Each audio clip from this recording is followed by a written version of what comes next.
Silas Crowe grabbed the stranger's whiskey glass right off the bar and poured it onto the floor. Not because the man had done anything. Not because he'd said a word. Silas did it because the stranger hadn't looked up when he walked in, and in Blackwater Crossing, Texas, every living soul looked up when Silas Crowe walked into a room. That was the rule. That was how you stayed breathing. The whiskey spread across the floorboards in a slow, dark stain. The whole saloon went quiet. 14 men staring at their boots, their cards, their empty hands, anywhere but at the stranger on the stool, and anywhere but at Silas. The stranger looked down at the wet floor. Then he looked up at the barkeep and said, "I'll have another." Silas Crowe felt something move through him that he hadn't felt in a very long time. He just didn't know what to call it yet. If you've ever watched someone walk into a room and refuse to be afraid of the most dangerous thing in it, not because they were stupid, not because they were showing off, but because they genuinely, completely did not care, then you already understand what happened in Blackwater Crossing in the summer of 1884. And if you haven't seen that, well, stay with me, because this story is about what fear actually costs and who ends up paying. Before we go any further, if you're new here, please take a moment and subscribe to the channel. Hit that like button so more people can find these stories. And drop a comment telling me what city or country you're watching from. I love seeing how far these stories travel. Now, let's go back to Blackwater Crossing. The town had not always belonged to Silas Crowe. There was a time, not so many years before, when Blackwater Crossing was just a working town, dusty, hard-edged, full of ranchers and merchants and families who'd come west looking for something they couldn't quite name. The kind of place where men argued about water rights over coffee instead of at gunpoint, where the marshal, Caleb Mercer, still believed that the law meant something if you were willing to hold it long enough. That was before the Harlan Land Syndicate arrived. The syndicate didn't come in shooting. That was the thing people always got wrong when they tried to explain what happened to Blackwater Crossing. The syndicate came in with paperwork, with lawyers and ledgers and men in good coats who smiled when they shook your hand. They bought up 3 ranches in the first year, 2 from families who were already struggling, one from an old widower named Gus Parham, who didn't understand what he'd signed until it was too late.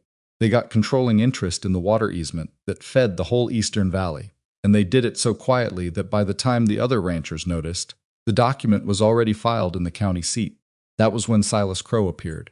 Nobody was sure exactly where he came from. Some said Kansas.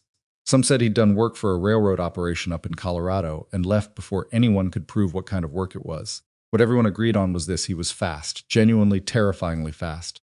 Not in the showy way of men who practice their draw in front of mirrors. Silas Crowe was fast the way a trap is fast, no hesitation, no warm-up, just the sudden explosive fact of it before you'd even finished deciding to react. He killed his first man in Blackwater Crossing 6 weeks after he arrived. A rancher named Doyle Henniker who'd stood up at a town meeting and said, loud enough for everyone to hear, that the syndicate's water claim was fraudulent, and he had a surveyor's report to prove it. 3 days later, Doyle was dead in the street with a gun in his hand that witnesses swore he'd never reached for. Silas said Doyle drew first. The marshal wrote it down that way because Silas was standing there when he wrote it, and Caleb Mercer was not a stupid man. That was how it worked. That was how it had worked for 4 years.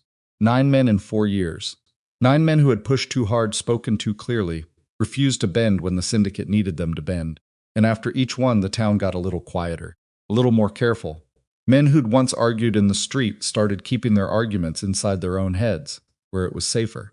Women who'd once stopped to talk on the boardwalk now moved quickly, eyes down, not because they were in any particular hurry, but because moving quickly and keeping your eyes down was a habit that kept you out of Silas Crowe's attention. Marshal Caleb Mercer drank more than he used to. He wasn't a coward, or at least he didn't think of himself that way. He thought of himself as a practical man, a man who understood the difference between courage and stupidity. Silas Crowe had killed 9 men who thought they were being brave, and every one of them was in the ground, and the syndicate still had the water rights, and the valley was still bleeding. What exactly had their bravery purchased? Caleb asked himself that question a lot, usually around his 3rd drink. He never came up with a good answer. The stranger rode into town on a Tuesday afternoon in July, which was as bad a time to ride into Blackwater Crossing as any other time, which is to say it was fine, because nothing good happened there anymore regardless of the day. His horse was a dark bay with a white splash on its left knee, not a remarkable animal, not a poor one, just a horse that looked like it had been ridden a long way, and had more riding ahead of it and was resigned to the fact. The man on its back looked much the same. He wore a coat that had once been brown and had weathered to something closer to the color of old wood. His hat had been good once. His boots were worn at the heel but clean, which told you something, though different people would have told you different things about what it told you. He had a Colt on his hip. Most men in Blackwater Crossing had a Colt on their hip. The Colt wasn't the thing people noticed. The thing people noticed was that he rode in at a walking pace and didn't look around the way. Strangers usually did that quick. Assessment that said, I am taking the measure of this place and deciding how careful to be. He didn't do that. He rode to the hitching post outside the Dusty Diamond Saloon, tied his horse with the kind of efficient knot a man makes when he's done it 10,000 times, patted the animal once on the neck, and went inside. His name, as Caleb Mercer would later learn from the register at the Whitmore Hotel, was Elias Boone. He'd written it in plain block letters, listed his occupation as traveling, and paid 3 nights in advance without being asked. Inside the saloon, he took a stool at the far end of the bar, asked for a whiskey without specifying brand or price, and sat quietly with it. That was all. That was the entire provocation, a man sitting quietly with a drink. Silas Crowe came in 20 minutes later. He came in the way he always came in, door open before he touched it, because Rennie the barkeep had learned to watch for his shadow through the window and get there first. He came in with that particular walk that wasn't a swagger exactly, but had the same effect as one. The kind of walk that says, I have already calculated every outcome of this room, and I am comfortable with all of them. 2 of the card players at the table by the window found reasons to rearrange their hands so they could look at their cards instead of at him. The man at the piano had already stopped playing before Silas cleared the threshold. Silas didn't do anything for a moment. He stood there and let the room feel him.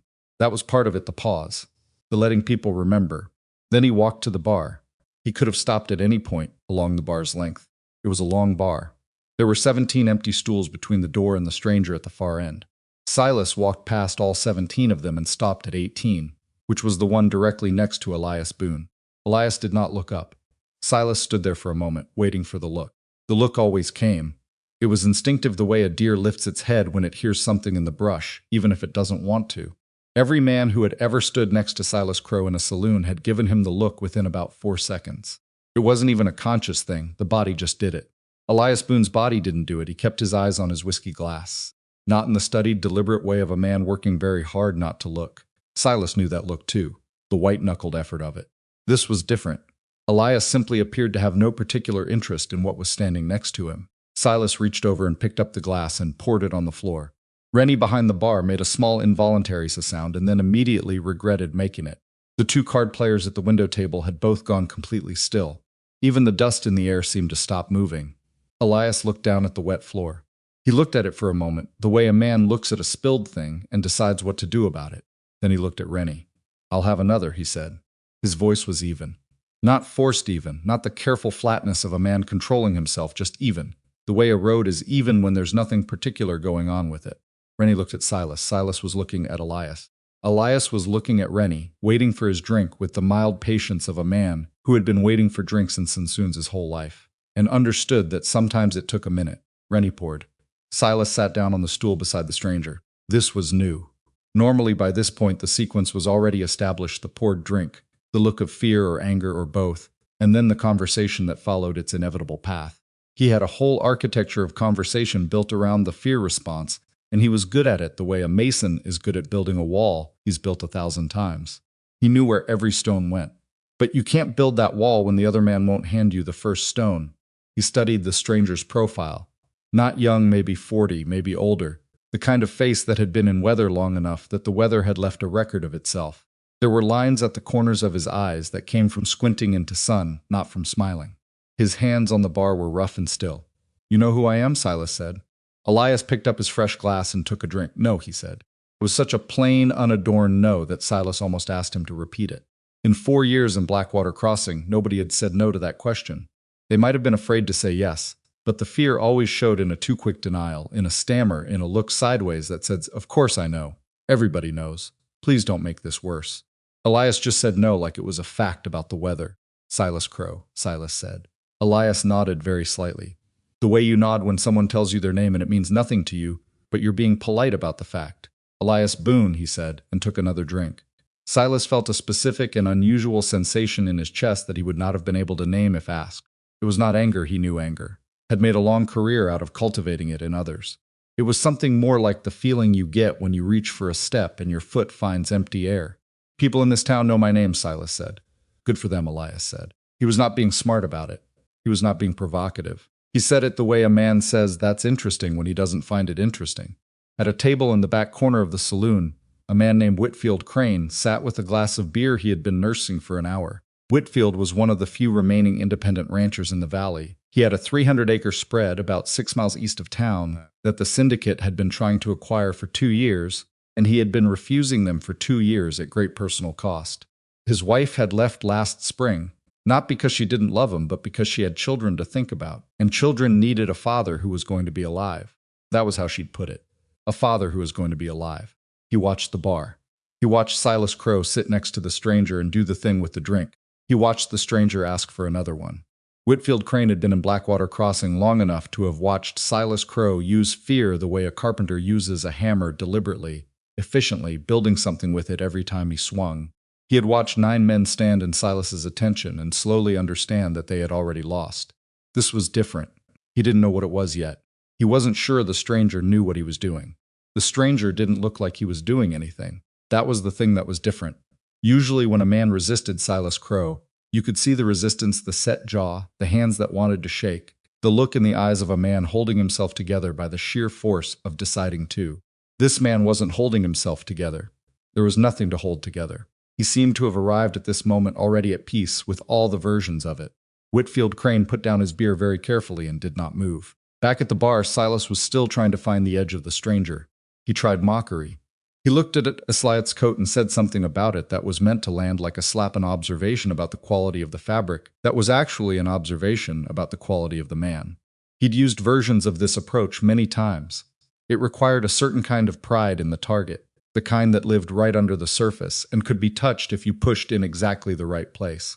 Elias looked down at his coat. Yeah, he said. It's seen better days. He said it without embarrassment, like a man agreeing with an accurate weather report. Silas shifted approaches. He mentioned the 9 men. Not by name, he never used their names, but because names were weight, and he preferred to keep things light. He said something to the effect that this town had a way of wearing out men who didn't understand it. He let the implication sit on the bar between them like a card played face-up. Elias turned his glass in his hand slowly, thinking something over. Then he said, "What is it you want from me exactly?" It was such a direct and reasonable question that Silas didn't answer it for a moment. "Respect," Silas said finally. "I don't know you," Elias said. "Respect takes time in this town," Silas said. "It doesn't." Elias considered that. He tilted his head slightly, like a man who has heard an argument and is actually weighing it rather than just waiting for his turn to speak. "That sounds more like fear than respect," he said. "Those aren't the same thing." The bar had gone so quiet that the creak of a stool 2 tables away was clearly audible. Silas stood up. When Silas Crowe stood up from a bar stool, it was always a moment. The room always changed around it. Men who hadn't been paying direct attention would find themselves paying attention without quite deciding to. It was like the feeling before a storm, a pressure change that the body registered before the mind caught up. "I want you to understand something," Silas said. He said it quietly, which was worse than if he'd said it loudly. "I've had 9 conversations in this town that ended badly for the other man. You're having your 10th. Elias set his glass down. He turned on his stool and looked at Silas directly for the first time. Silas had seen a lot of fear in his life. He'd seen it in its many variations, the wide-eyed kind, the cold and controlled kind, the kind that made men rigid and the kind that made them shake. He learned to read it the way a tracker reads ground. He could tell you within a few seconds how afraid a man was and what kind of afraid he was and what he would do with it. What he saw in Elias Boone's face was none of those things. It was not the false calm of a man suppressing fear. False calm had a specific quality, a slight tightness around the eyes, a deliberateness to the stillness, something that said, "I am working on this." Elias didn't have any of that. What Elias had was something that Silas, in all his years of reading men, had only seen a handful of times, and each time it had made him deeply uneasy. The man had already been through the worst of it. Whatever the worst of it was, for Elias Boone, Silas couldn't know, and didn't he had already been there, and he had already come out the other side, and standing here next to Silas Crowe, in a saloon in Blackwater Crossing, was not, apparently in the same category as whatever that had been. "I came for a drink," Elias said. "Not trouble. If you're not going to give me trouble, I'd like to finish my drink." A sound came from somewhere in the back of the room. It was a small sound, almost nothing, the sound of a man who had started to laugh and stopped himself. Silas's head turned toward it like a compass needle. The room went rigid again. He looked back at Elias. "Tomorrow morning," Silas said, "you find another town." Elias picked up his glass. "I paid 3 nights at the hotel," he said. Marshal Caleb Mercer had watched the whole thing through the saloon window. He stood on the boardwalk with his hat low and his arms at his sides and watched, and what he felt was complicated enough that he didn't try to name it. He had a badge on his chest that was mostly decorative at this point, a thing he wore the way a retired soldier might wear an old ribbon, more out of habit than any real claim. He had not made a real decision in his own town in 3 years. He knew what he was watching. He had seen it twice before in his life, both times far from here, both times before Blackwater Crossing had become what it was. He had seen a man who had already accepted every possible outcome, and that acceptance had given the man a kind of gravity that could not be rattled because it had nothing loose in it. There was no fear to exploit. There was no pride to touch. There was just a man who had worked out his terms with life a long time ago and was simply living inside those terms now.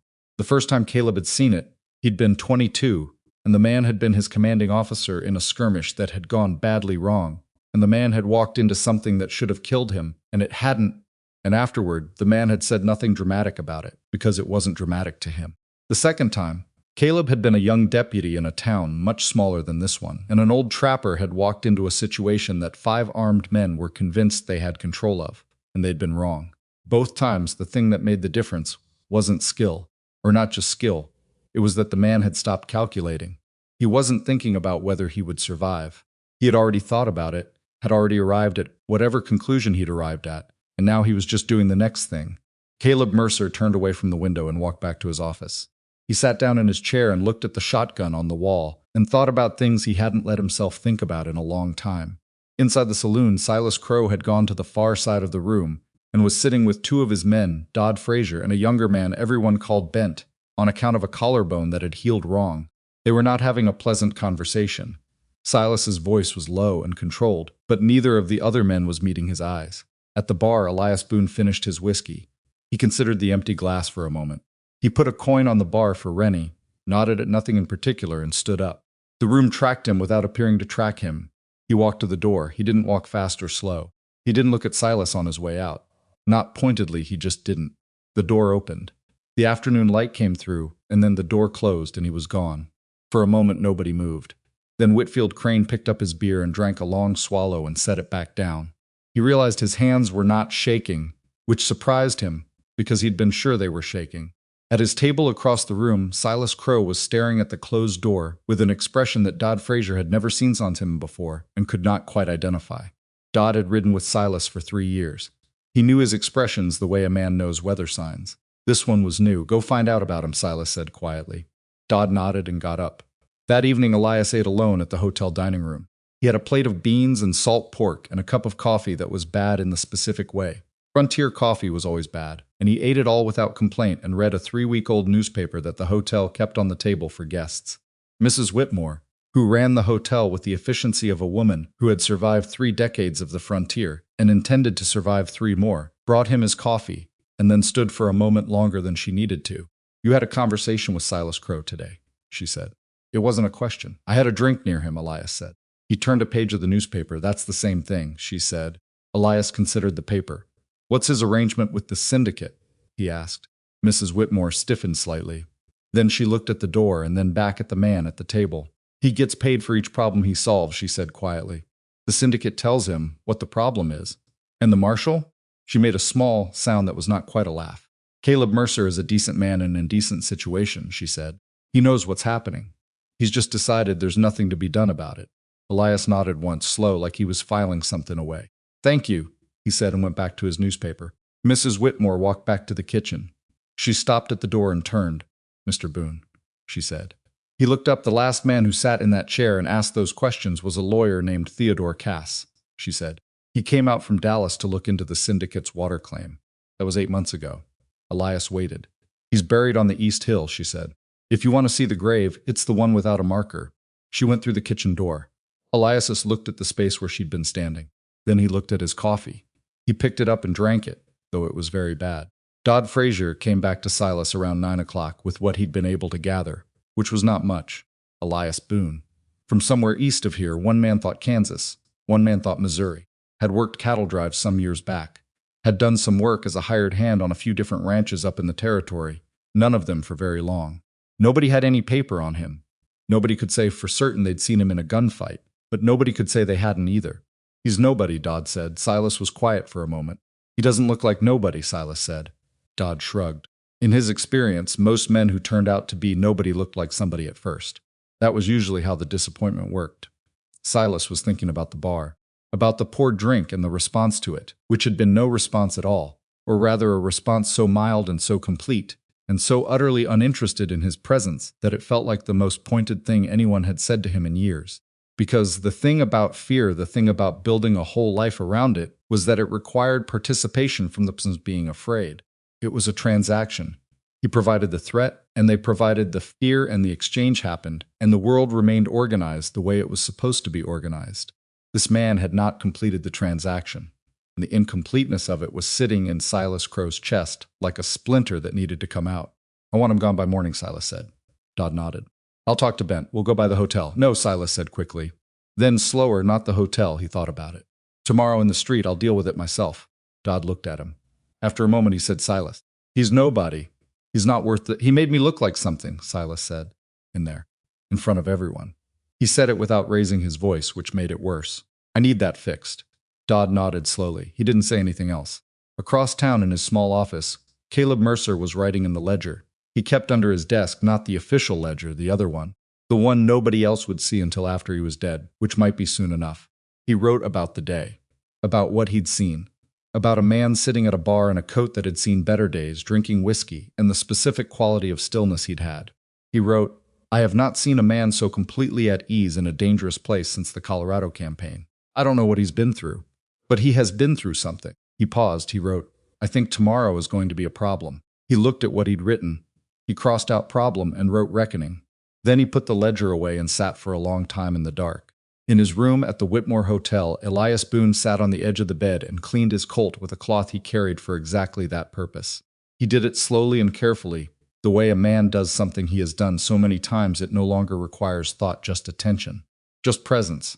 The gun was old, not the oldest in the territory, but old enough that a man who knew guns would have noticed it, and known something about who was carrying it. The handle was smooth from use, the finish worn in the particular way of a thing that has been handled regularly over many years. It was not a beautiful gun. It was a functional one. He reassembled it. He held it for a moment without pointing it at anything. Outside, a dog somewhere was barking at nothing, and the wind was picking up from the south, which sometimes meant weather and sometimes meant nothing. A lamp in the building across the street threw a rectangle of yellow light across the floor of his room, and he sat in it for a while, not thinking about anything particular. He was not looking forward to tomorrow. He never looked forward to days that went the way tomorrow was going to go. But he was not afraid of it either. He put the gun on the nightstand and lay down on top of the covers, fully dressed, because that was how you slept in a place like this, and closed his eyes. In the morning, a man was going to force this. Elias had known it since the bar. He'd known it from the moment the drink hit the floor, and he'd felt the room recalibrate around the fact of him not reacting. He'd seen the look on Silas Crowe's face, had looked at it directly for 3 full seconds before turning back to his whiskey. He'd seen what was in it. He'd recognized it. There was going to be a reckoning, all right. He just hoped it was clean. He always hoped for clean. He lay on the hotel bed and listened to the dog bark and the wind work at the window frame. And after a while he slept, because sleeping was what you did when you needed to rest. And tomorrow he was going to need to be rested. Outside, Blackwater Crossing settled into its uneasy night, the way a town settles when it has been afraid for so long that fear has become the ground it's built on. Men locked their doors. Women lay awake. A 3-week-old newspaper in the hotel dining room listed prices for cattle that nobody in the valley could get because the syndicate controlled the routes and the routes controlled everything. And on the East Hill, in unmarked ground, a lawyer named Theodore Cass lay in the kind of silence that only men who had asked the wrong questions in the wrong place ever got to hear. He was still asleep when the noise started. Not loud noise. Elias had learned a long time ago to sleep light enough that quiet things woke him too, and this was quiet. Footsteps on the boardwalk outside his window, deliberate and slow, the kind that weren't going anywhere, but were making sure he knew they were there. He lay still for a moment and listened to them go back and forth twice, and then they stopped, and then there was silence, and then the footsteps moved away down the street. Dodd Frazier, or Bent, one of them anyway. Elias lay there a while longer with his eyes open and the ceiling above him gray with early light. The dog had stopped barking sometime in the night. The wind had quit too. The morning had that particular stillness that comes before heat, not peaceful exactly, just empty, the world holding its breath before the day started pressing down on it. He got up, washed his face from the basin, and went downstairs for coffee. Mrs. Whitmore was already in the dining room. She set a cup in front of him without being asked, and then stood with her arms folded and looked at him in a way that said she'd been thinking about the night before and had arrived at some conclusions. Silas sent someone to walk your hall last night, she said. I know, Elias said. That means he's already decided something. Elias wrapped both hands around the cup. The coffee was bad again, though slightly less bad than the night before, which he took as a kind of progress. What time does he usually come into town? Mid-morning, she said. He keeps a room above the livery, likes to be seen coming in fresh. She said it. The way you say something about a man you have studied carefully, because studying him was what kept you alive. Elias nodded. He drank his coffee, Mr. Boone, she said. She stopped. Try it again. Whatever you're thinking of doing. I'm not thinking of doing anything, he said. I'm thinking of finishing my coffee. She looked at him for a long moment. Then she went back to the kitchen, and the sound of pots and work came through the door, and Elias sat alone in the dining room with his bad coffee and the particular quality of light that comes through east-facing windows in the early morning, thin and sideways and honest about everything it touches. Word travels in a small town the way smoke travels. You don't always see it move, but you look up and the whole room is full of it. By 8 o'clock, most of Blackwater Crossing knew that something was going to happen. Nobody said it out loud. Nobody announced anything. But the barbershop closed early, and the two women who usually spent Tuesday mornings on the bench outside the dry goods store were not there, and the street had that particular half-empty quality of a place where people have decided to be elsewhere without quite being able to explain why. Whitfield Crane was not elsewhere. He was standing outside his wagon at the feed store, loading 2 sacks of grain he couldn't really afford, and watching the street with the slow, careful attention of a man who has learned that the thing you don't watch is the thing that kills you. His ranch hand, a young man named Pete Dolan, who had been with him 3 years and had never once asked a question he didn't want the answer to, was helping with the sacks and not saying much. You hear about yesterday? Pete said finally. I was there, Whitfield said. Pete thought about that. The man didn't move, he said. Silas poured his drink on the floor and the man just asked for another one.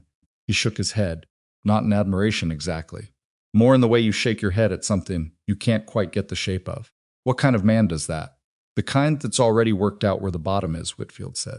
He hoisted the second sack and decided he's okay with it. Pete didn't say anything to that. There wasn't much to say to it. Elias spent the morning in an unremarkable way. He walked to the livery and checked on his horse, which was fine, had been fed and watered, and seemed to have no complaints about Blackwater Crossing beyond the general indignities of being a horse. He paid the stable hand for another day, which was either an act of confidence or an act of stubbornness, and the stable hand wasn't sure which, and didn't ask. He walked back through town at the same easy pace he'd ridden in at. He stopped at the dry goods store and bought a small amount of tobacco he didn't particularly need, but wanted to have. He stood on the boardwalk for a few minutes and looked at the street, not scanning it, not reading it for threats, just looking at it the way you look at a place when you're trying to understand what it used to be before it became what it is now. There was a church at the far end of the street that had its windows boarded up. There was a school building with a padlock on the door and weeds growing at its foundation. There was a community notice board on the wall of the post office where the most recent notice was 18 months old and was about a cattle auction that had long since come and gone. He looked at all of it. A boy of about 10 was sitting on the edge of the water trough watching him. The boy had the alert, calculating eyes of a child who has grown up in a tense household and learned early to read the temperature of every room he walks into. You the stranger from yesterday? The boy said. I'm a stranger, Elias said. Don't know if I'm the one you mean, the one Silas poured the drink on. That was me. The boy looked him over with the frank appraisal of a child who hasn't learned yet to pretend he isn't doing it. You scared? Elias thought about the question seriously, which was the right thing to do with a question from a child. Not much, he said. Silas killed my uncle, the boy said. It came out flat, the way facts come out when they've been carried so long they've worn smooth. 2 years ago, said he drew first. He didn't. Elias looked at the boy. What's your name, Danny? The boy said. Danny Parham. Parham, the old widower who'd signed the wrong paper. Elias filed that away too. Your family still in the valley, Danny? The boy's jaw tightened. My grandpa had to sell. Syndicate's got the land now. He paused. We live above my aunt's dress shop. Another pause. It's fine, he said, in the tone of a child who has been told something is fine so many times he can repeat it without believing it. Elias looked down the street again, at the boarded church and the locked school and the old auction notice. How long's it been like this, he said. As long as I can remember, the boy said. And I'm 10 years old. 4 years of Silas Crowe. So it had started when he was 6, and 6 was old enough to feel a town change, to feel the way adults in your life start moving differently, more carefully, more quietly, with that specific kind of carefulness that is just fear walking around in work clothes. Go inside somewhere, Danny, Elias said. The boy looked at him. It's going to get loud out here before long, Elias said. Go inside. Danny studied him for another moment. Then he got off the trough and went. Silas came into town at 10:30. He didn't come alone. He had Dodd on his left and Bent on his right, which he didn't usually bother with for ordinary business. The three of them walked down the center of the street, and the few people who were still on the boardwalks moved back or went inside, and the street took on that terrible quiet that a street gets when everyone on it knows something is about to happen, and nobody is certain they're safe where they're standing. Marshal Caleb Mercer was in his office. He heard them coming, or rather he heard the absence of sound that preceded them, the way the town stopped its ordinary noises as Silas passed. He sat at his desk for a moment, with his hands flat on the wood, and thought about getting up. He thought about it the way a man thinks about something he has been putting off so long that thinking about it has become its own ritual, a substitute for the thing itself. He got up. He took his hat off the hook. He did not take the shotgun. Elias was back at the saloon. He'd been there for 20 minutes, sitting at the same stool, with the same quiet patience. Rennie behind the bar had the look of a man who is trying very hard to be invisible inside his own establishment, a thing that is difficult to pull off when you're the only other person in the room. He'd poured Elias's drink without being asked this time. He wasn't entirely sure why. The door opened. Silas came in first, then Dodd, then Bent. Bent took a position at the end of the bar near the door, not subtle, not trying to be. Dodd drifted to the side. Silas walked straight to the bar, the same walk as yesterday, and stopped 3 feet from Elias. Elias looked at him. He didn't turn all the way around this time, just turned enough to see him clearly, then turned back to his drink. 3 of you, Elias said. That's more than yesterday. 2 of them are here for the walk back, Silas said. Walk back from wherever you decide to go, Silas said. When we're done. Elias picked up his glass. He appeared to be considering the whiskey, the way a man considers a decision he's already made, and is just confirming. We were done yesterday, he said. I finished my drink and left. Silas leaned on the bar. Up close, in the daylight that came through the saloon's single east window, he was a particular kind of hard, not just physically, though he was that too, lean and precise the way men get when they've spent years doing one thing, and only one thing. It was hard in the way of a man who had organized his entire existence around a single capacity and had never needed anything else. It gave him a kind of terrible efficiency. You're still here, Silas said. I paid 3 nights. I'll buy out your 3 nights. Elias set his glass down. He turned on the stool and faced Silas fully. What is it you're actually afraid of, he said. The air in the room changed. Rennie took a small step back from the bar without intending to. Silas's face went through something. It was quick gone in less than a second, but it went through something. A flicker of a reaction that he shut down before it could develop into anything visible. The shutdown itself was visible. That was the problem. I'm not afraid of anything, Silas said. Then what's the problem with me sitting here? Elias said. He said it genuinely, the way you ask a question when you actually want the answer. I'm not bothering anyone. I'm not talking to your people. I'm not asking questions about the syndicate's water claim, or who signed what, or what happened to a lawyer named Theodore Cass. He paused 1 beat. I'm just drinking. The name landed. Silas's eyes shifted just slightly, just for a moment, and in that moment Elias saw what he needed to see, which was that Silas knew exactly who Theodore Cass was, and exactly what had happened to him, and was not entirely comfortable with either of those facts being in the room. You know about Cass, Silas said. I know there's a grave on the East Hill without a marker, Elias said. I know what kind of man gets buried without a marker in a town like this. You a lawman, Silas said. No. A lawyer yourself? No. Then what the hell are you? Elias looked at him for a long moment. Thirsty, he said, and turned back to his drink. Dodd Frazier watched the whole exchange from his position against the wall, and felt something that was not quite fear, but was close enough to its neighborhood that he recognized the street. He had ridden with Silas for 3 years. He had seen Silas dismantle men, had watched him do it with words, with silence, with a single look that contained everything a man needed to know about his own situation. He had never once seen Silas lose the thread of a conversation the way he was losing it right now. It wasn't that the stranger was winning. That wasn't quite it. It was that the stranger wasn't playing. And if you weren't playing the game, you couldn't lose the game. And if you couldn't lose the game, then none of the usual rules applied. And the usual rules were the only rules Dodd had ever seen Silas use. He looked at Bent, who was still at the end of the bar near the door. Bent was looking at the floor. That wasn't a good sign. Outside, the street had gotten quieter. People had found windows to look out of the upstairs windows of the hotel, the small square panes of the dry goods store, the warped glass of the land office that nobody used anymore since the syndicate had started handling its business through its own agents. They looked out the way people look at fires from a distance, unable to leave, unable to do anything useful, just watching. Whitfield Crane was one of them. He was standing at the side of the feed store, half in the shadow of the overhang, and watching the saloon door. Pete Dolan was next to him. "If Silas backs down in there," Pete said quietly, "what happens?" Whitfield had been thinking about that since the night before. "I don't know exactly," he said. "But I know what doesn't happen." "What?" "Nothing," Whitfield said. "For the first time in 4 years, nothing happens the way Silas wants it to." Pete was quiet for a moment. "That's enough?" "It's a start," Whitfield said. He wasn't sure he believed it, but he said it, because sometimes saying a thing out loud is the first step to it becoming true. Marshal Caleb Mercer came through the saloon door. It took a specific kind of effort, the kind that didn't show on the outside and cost everything on the inside. He pushed the door open and walked in, and the room registered him the way it registers any unexpected thing. A brief recalibration. A new calculation being run by everyone present. Silas looked at him. "Caleb." "Silas." Mercer walked to the bar and stood between the two men with the particular awkwardness of a person inserting himself into a situation he has no real power to affect. He knew he had no power here. He was doing it anyway, because the alternative was standing outside watching through a window, and he had done that yesterday, and he was tired of it.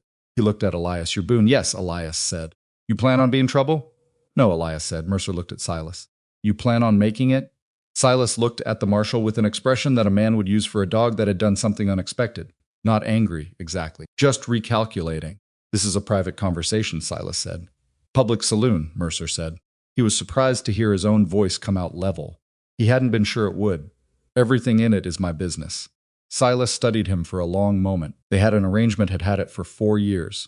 And the arrangement had never included Caleb Mercer walking into a room and planting himself between Silas and whatever Silas had decided to do. Silas was trying to figure out what had changed. Whether something had changed, or whether this was a brief and pointless act of dignity that would fold the moment he pushed on it. He decided to find out. "Walk away, Caleb," he said. Not loud, not harsh, just a statement of expected outcome. Caleb Mercer took a breath. He thought about the ledger under his desk, and the word he'd crossed out and replaced, and Theodore Cass in the unmarked ground on the East Hill, and 9 men whose names he knew and had written in the other ledger, the honest one, and the particular quality of stillness he'd seen in a man's face the day before, that had made him feel, for the first time in 3 years, like the world might not be entirely fixed in its current position. "No," he said. It was a small word. It had the same quality as the stranger's small words, not aggressive, not performed, just present, just a fact placed on the bar between them. Silas looked at him for a long time. Then he looked at Elias. Elias was watching all of it with that same quality of attention he'd had since the beginning, present, unhurried, taking in information without visibly reacting to it. "Street," Silas said. He said it to Elias, just the one word. Elias finished his whiskey. He set the glass down precisely on the ring of condensation it had left on the bar, which was a careful, unhurried thing to do. Then he stood up. They came out into the light. Blackwater Crossing's main street was about 60 feet wide, packed dirt, hardened by years of wagon wheels and boot leather. It was the kind of street that had seen this before, the specific configuration of 2 men walking out of a building into the sun, the crowd at the edges, the particular silence of held breath. The street knew what it was for. Silas walked to the center and turned. He stood with the sun partially behind him, which was not an accident.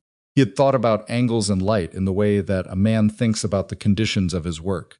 He was, whatever else you said about him, a professional. Elias stopped on the opposite side. He looked at the distance between them, and then at Silas, and then at nothing in particular. Dodd and Bent had come out and taken positions on the boardwalk. Caleb Mercer was behind, and to the side, his hand on his sidearm, but not drawing it, his face doing the work of a man who has made a decision and is committed to it and is not entirely sure where it leads. On the east boardwalk, behind the hitching posts, Whitfield Crane was there, and Pete, and the man who ran the barber shop, whose name was Howard Suggs, and who had not left his building during a confrontation in 4 years, and had absolutely no explanation for why he was outside right now, and Mrs. Whitmore, who had walked from the hotel with her apron still on, and was standing with her arms at her sides, and her face composed in the particular way of someone who has decided not to look away, and Danny Parham, who had not gone inside after all, was standing at the corner of the dress shop watching from the shadow of the awning. Silas looked at the distance between himself and Elias. He said, loud enough to carry 40 feet. Elias looked at the ground between them. He took one slow breath. He said, "All right, last time," Silas said. "Ride out." Elias looked at him. He thought about the lawyer in the unmarked grave, and the boy with the worn smooth fact of his dead uncle, and a town that had been swallowing its own voice for 4 years, and a marshal who had just said no for the first time in longer than he should have let pass. No, Elias said. The street went very quiet. Not the artificial quiet of people being careful, the real quiet, the deep kind, where even the wind seems to decide it has somewhere else to be. Silas's right hand dropped toward his hip. Elias watched it the way he watched everything present, unhurried, reading it not as a threat to be afraid of, but as information to respond to. The draw happened. It was, as everyone who was there and lived long enough to talk about it would later say, almost simultaneous. Silas Crowe's draw was the fastest thing most of those people had ever seen. It was the fastest thing they would ever see. His hand went to the gun, and the gun came up in a single liquid motion that had been practiced into perfect automaticity, a thing his body did so completely without thought that thinking about it would have made it slower. Elias did not raise his Colt. He fired from the hip.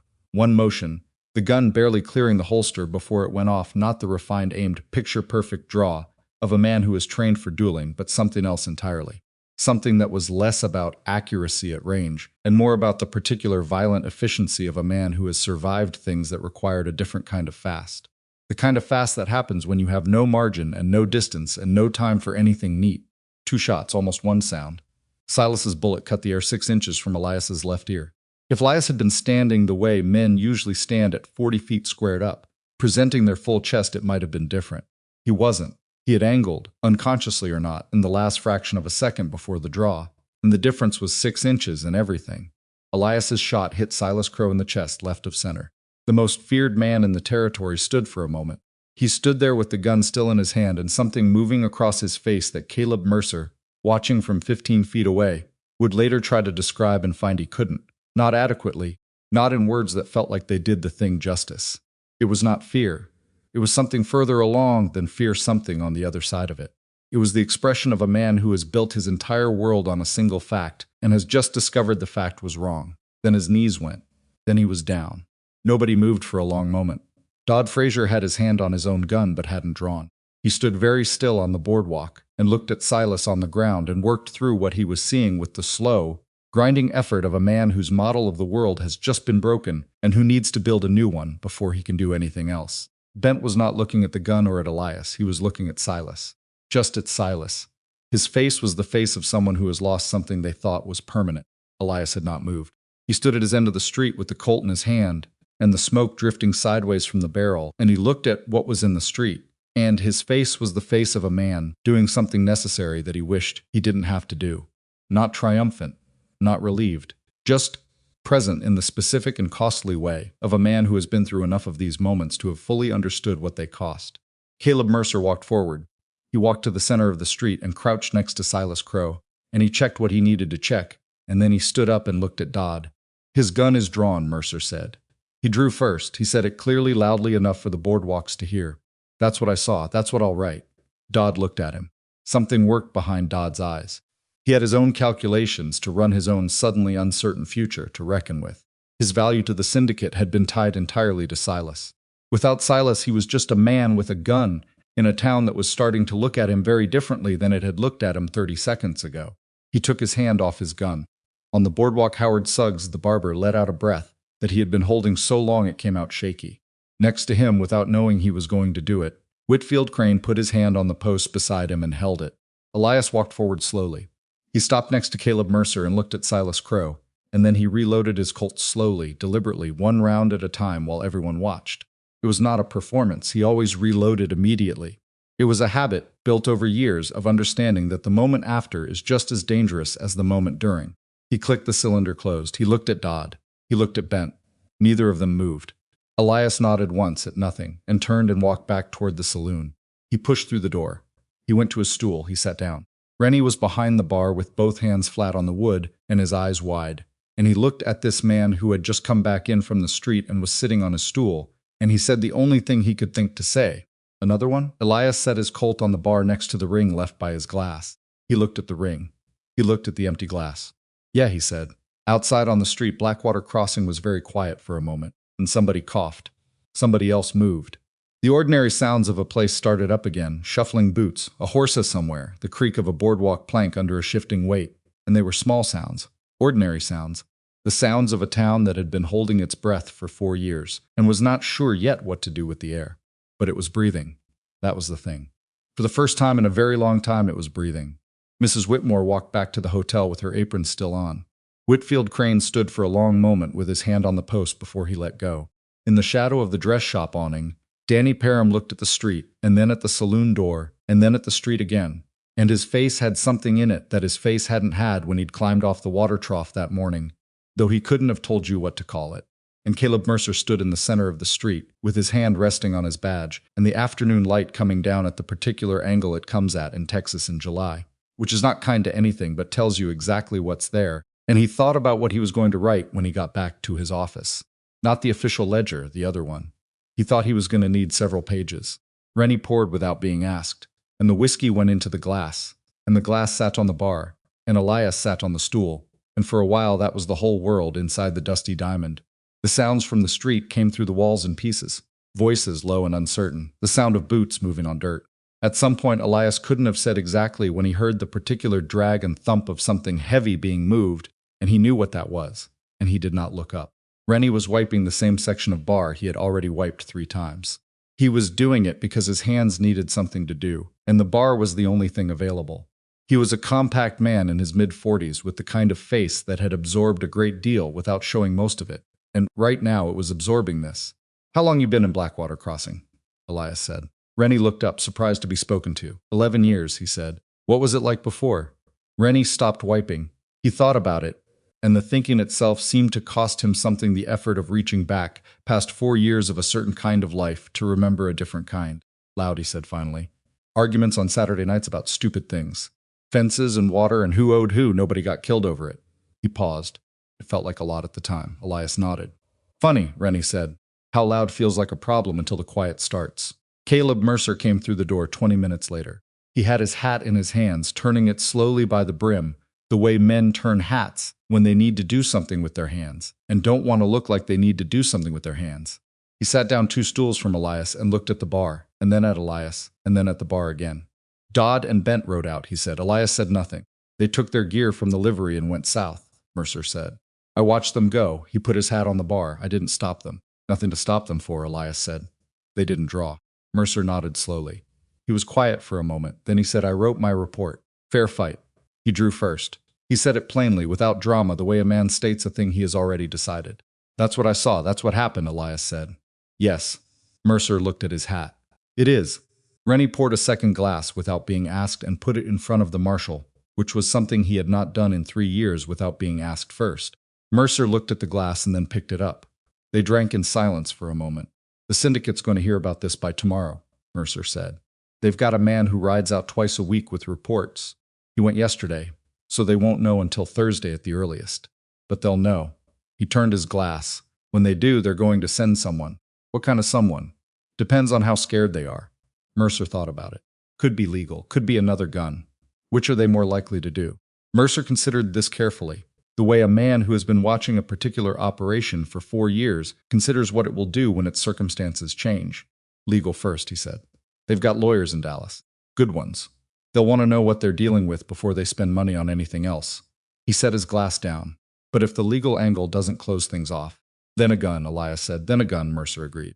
Elias looked at his whiskey. He looked at it the way he'd looked at a lot of things since he'd been in Blackwater Crossing, with attention, without hurry. "What's the legal situation?" he said. "The water claim. What's it actually built on?" Mercer let out a slow breath that carried a lot of history in it. "Theodore Cass," he said. "Before he died, he found something in the county records. The original easement that the syndicates claim is based on there's a problem with it. The survey it references describes a boundary marker that doesn't exist. Never existed, as far as Cass could tell. He thought someone at the county level either made an error or was paid to make one." He stopped. He wrote it up his notes. "I don't know what happened to them." "Where was he staying when he was here?" Mercer looked at him. "Here, the Whitmore." Elias set down his glass and stood up. Mrs. Whitmore was in the hotel office when Elias came through the door.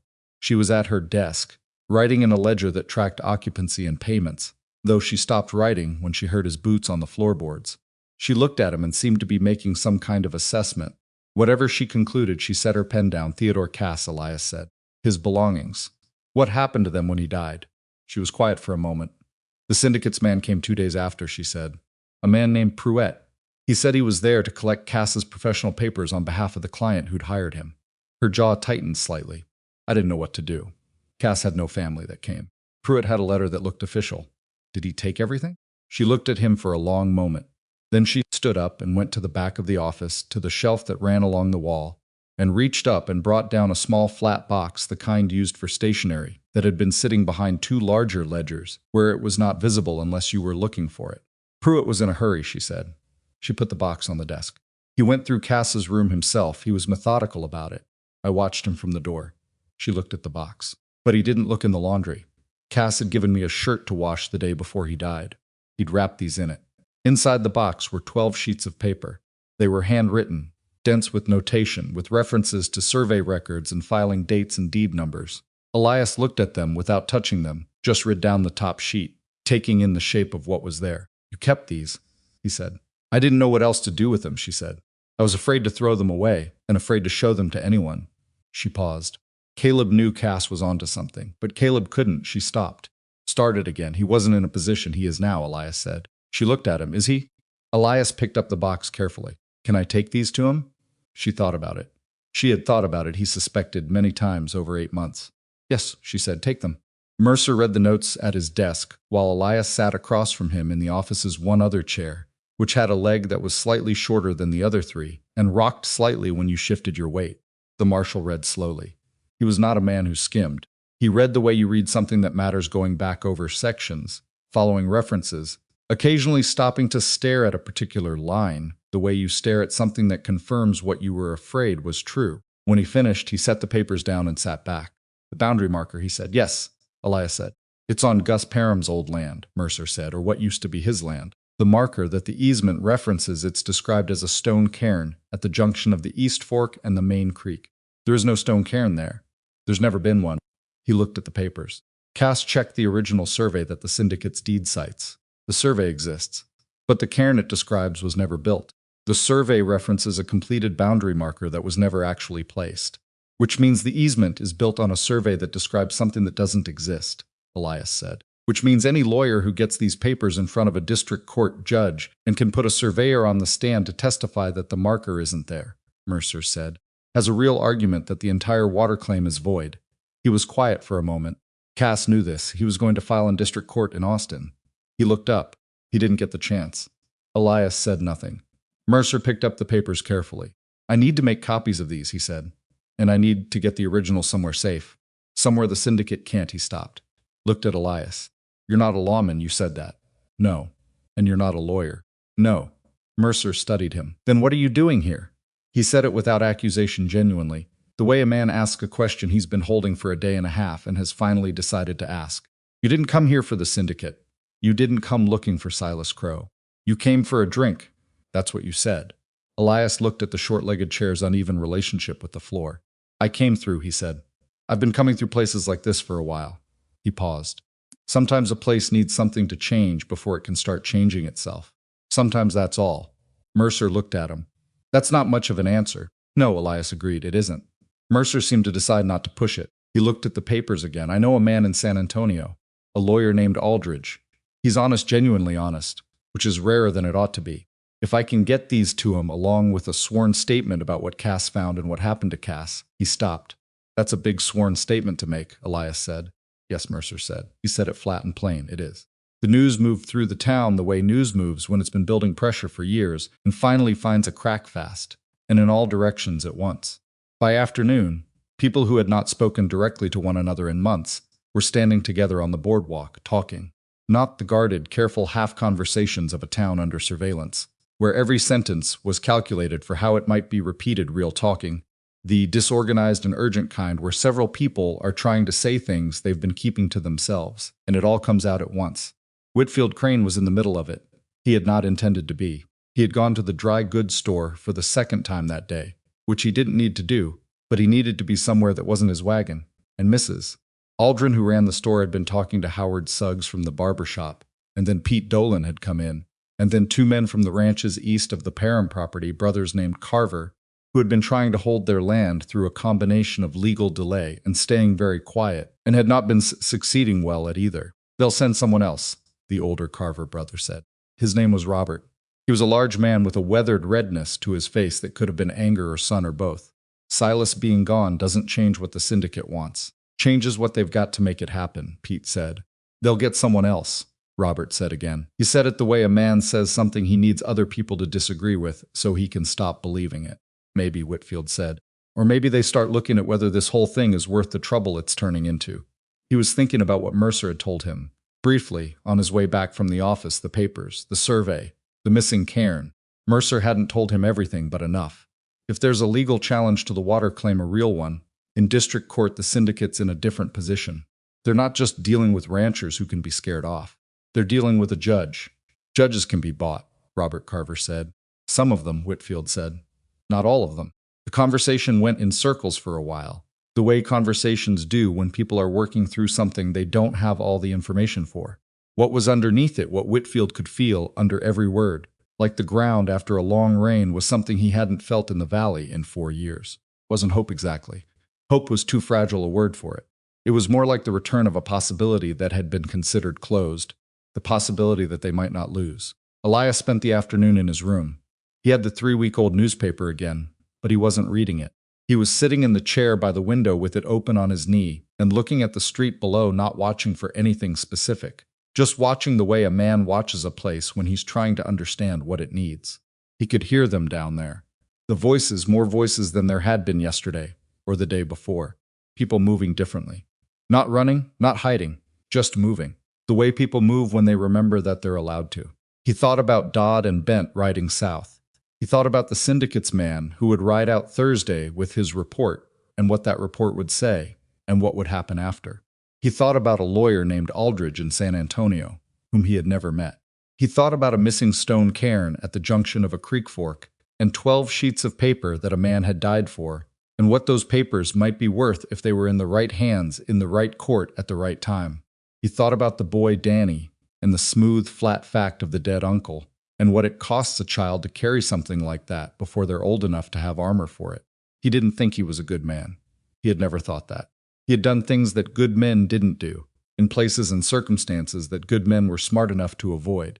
He was not going to pretend otherwise to himself, because pretending things to yourself was the first step toward being someone you didn't recognize, and he had been doing the work of recognizing himself for a long time and wasn't inclined to stop.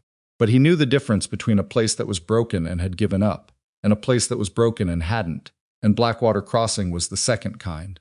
He'd seen it in Mercer walking into the saloon. He'd seen it in the woman who kept 12 sheets of paper behind her laundry for 8 months because she didn't know what else to do with them and couldn't bring herself to throw them away. He folded the newspaper. He set it on the nightstand. He needed to talk to Whitfield Crane. He found him at the livery, which was where men in small towns often ended up when they needed to think without being seen thinking. Crane was checking his horses not because they needed checking, but because the act of it was useful, the way physical work is useful when your mind needs the rest of you to be busy. He heard Elias come in but didn't turn immediately. Finished what he was doing with the near-side horse's left foreleg, set it down, straightened up. Mercer told me a little, Whitfield said. About the papers. He's going to write to Aldridge in San Antonio, Elias said. But it'll take time. Letters take time. Responses take time. Meanwhile, the syndicate knows something's changed by Thursday. Whitfield turned and looked at him. So what do you want from me? The other ranchers in the valley, Elias said. How many of them are still holding land? 6 operations, Whitfield said, not counting what the syndicate's already taken. 2 of them are barely hanging on the Carver brothers, and a widow named Foss who's been fighting an access dispute for 18 months. The others are, he paused. They're standing still, waiting to see which way it goes. Could you get them together? Elias said. All of them. Not in town, somewhere else. Whitfield looked at him. Why not town? Because the syndicate has eyes in town, Elias said. They've always had eyes in town. Mercer suspects the land agent, Pruitt's local contact, a man named Sellers, Whitfield said. His voice had a flat, hard quality. Warren Sellers. He runs the title office. He said it like a man, confirming something he'd known for a long time and had not been able to do anything with. If they see 6 ranchers meeting with the marshal, they know what's coming before it gets there, Elias said. We need them not to know until it's too far along to stop. Whitfield was quiet for a moment. He was working through it, the logistics of it, the risks of it, what it asked of men who had already been living scared for 4 years. He was not naive about what 4 years of that kind of living did to people. It didn't just make you afraid. It made you doubt the value of stopping being afraid. It made you wonder if hope was just another thing to lose. My place, he said finally. Saturday I can get word to them quietly. Come on the pretense of a fence dispute. There's a shared line between my east pasture and the Carver land that's been an issue for a year. Nobody will look twice at ranchers riding out to look at a fence. Elias nodded. Good. Whitfield looked at him. You going to be there? Elias thought about it. If it's useful, he said. But it shouldn't need me. What needs to happen on Saturday is ranchers talking to each other about what they know and what they're willing to do. That doesn't need me. It might need you to explain what Mercer found, Whitfield said. Mercer can explain it himself, Elias said. He knows it better than I do. And it carries more weight coming from the marshal. Whitfield looked at him with the expression of a man who is reassessing something he thought he understood. You're not trying to run this, he said. No, Elias said. Then what are you trying to do?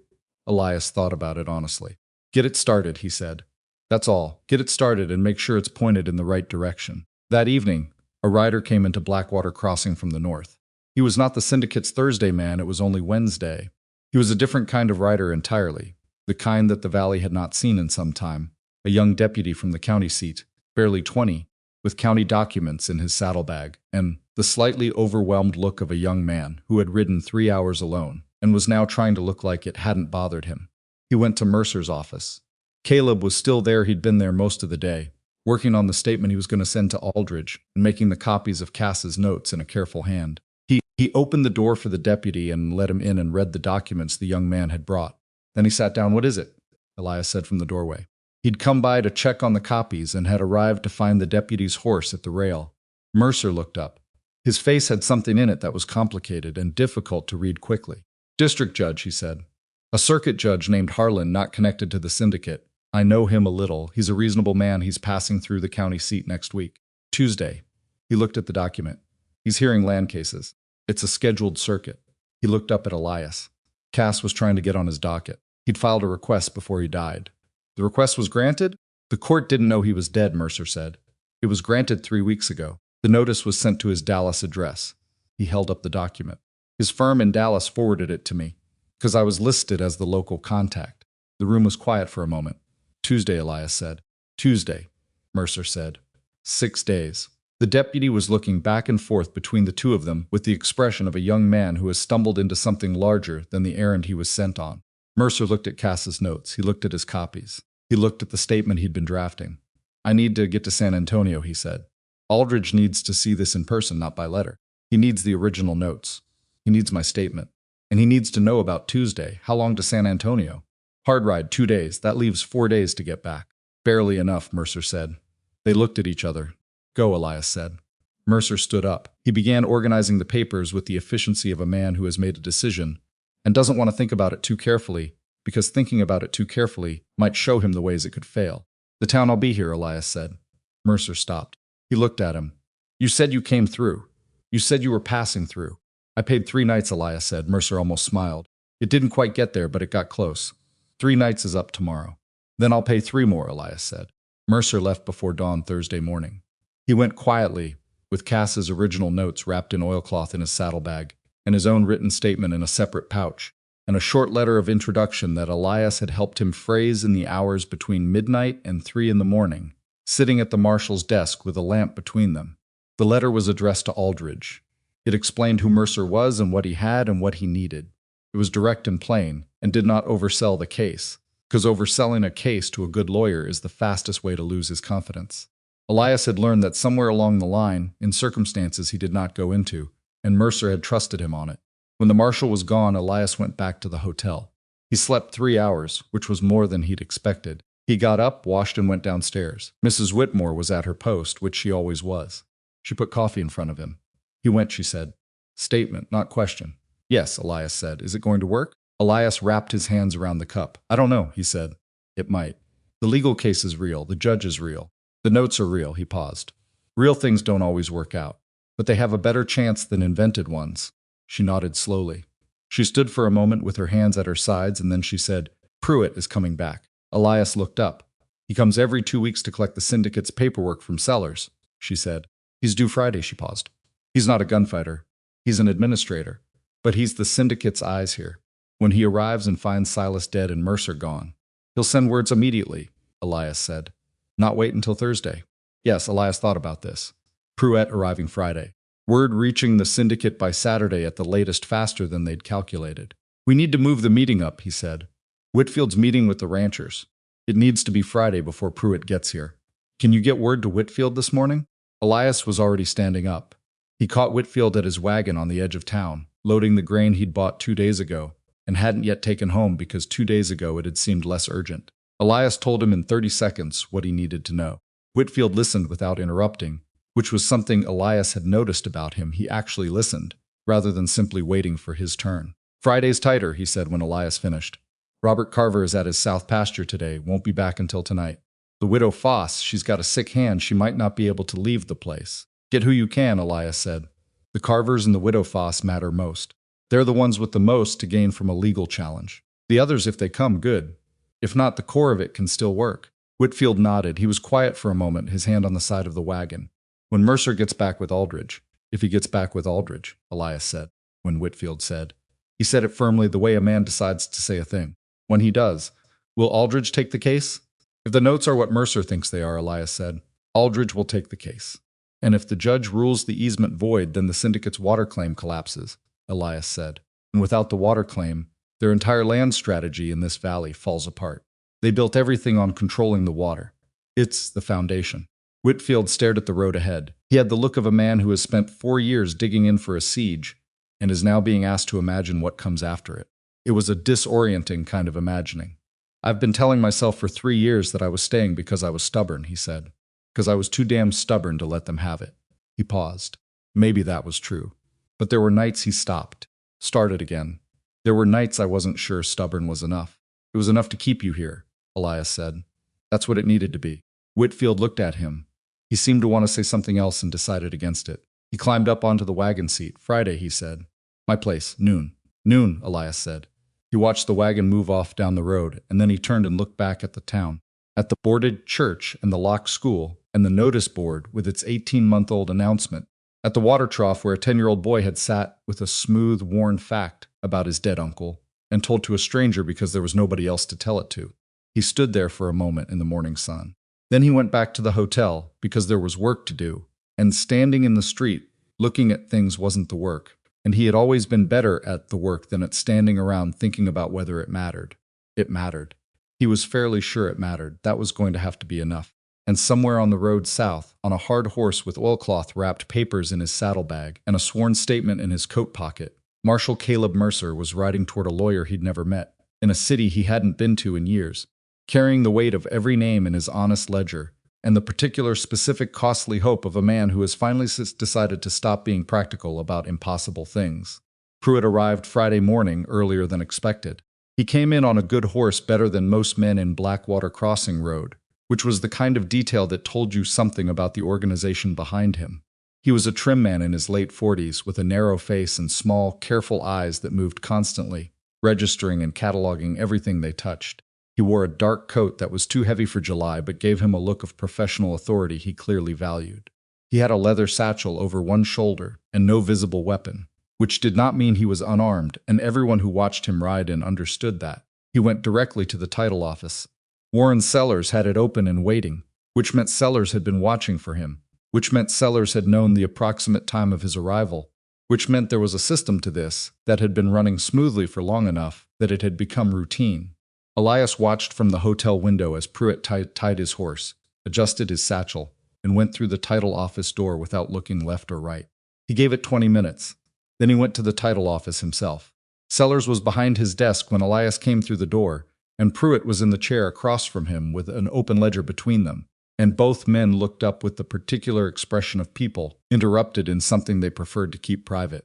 Sellers was a soft-faced man in his 50s who had the posture of someone who spent most of his time sitting and most of that time slightly hunched over paperwork, and he had the eyes of a man who knew he was doing something he could not fully defend and had learned to live with that knowledge by not looking at it directly.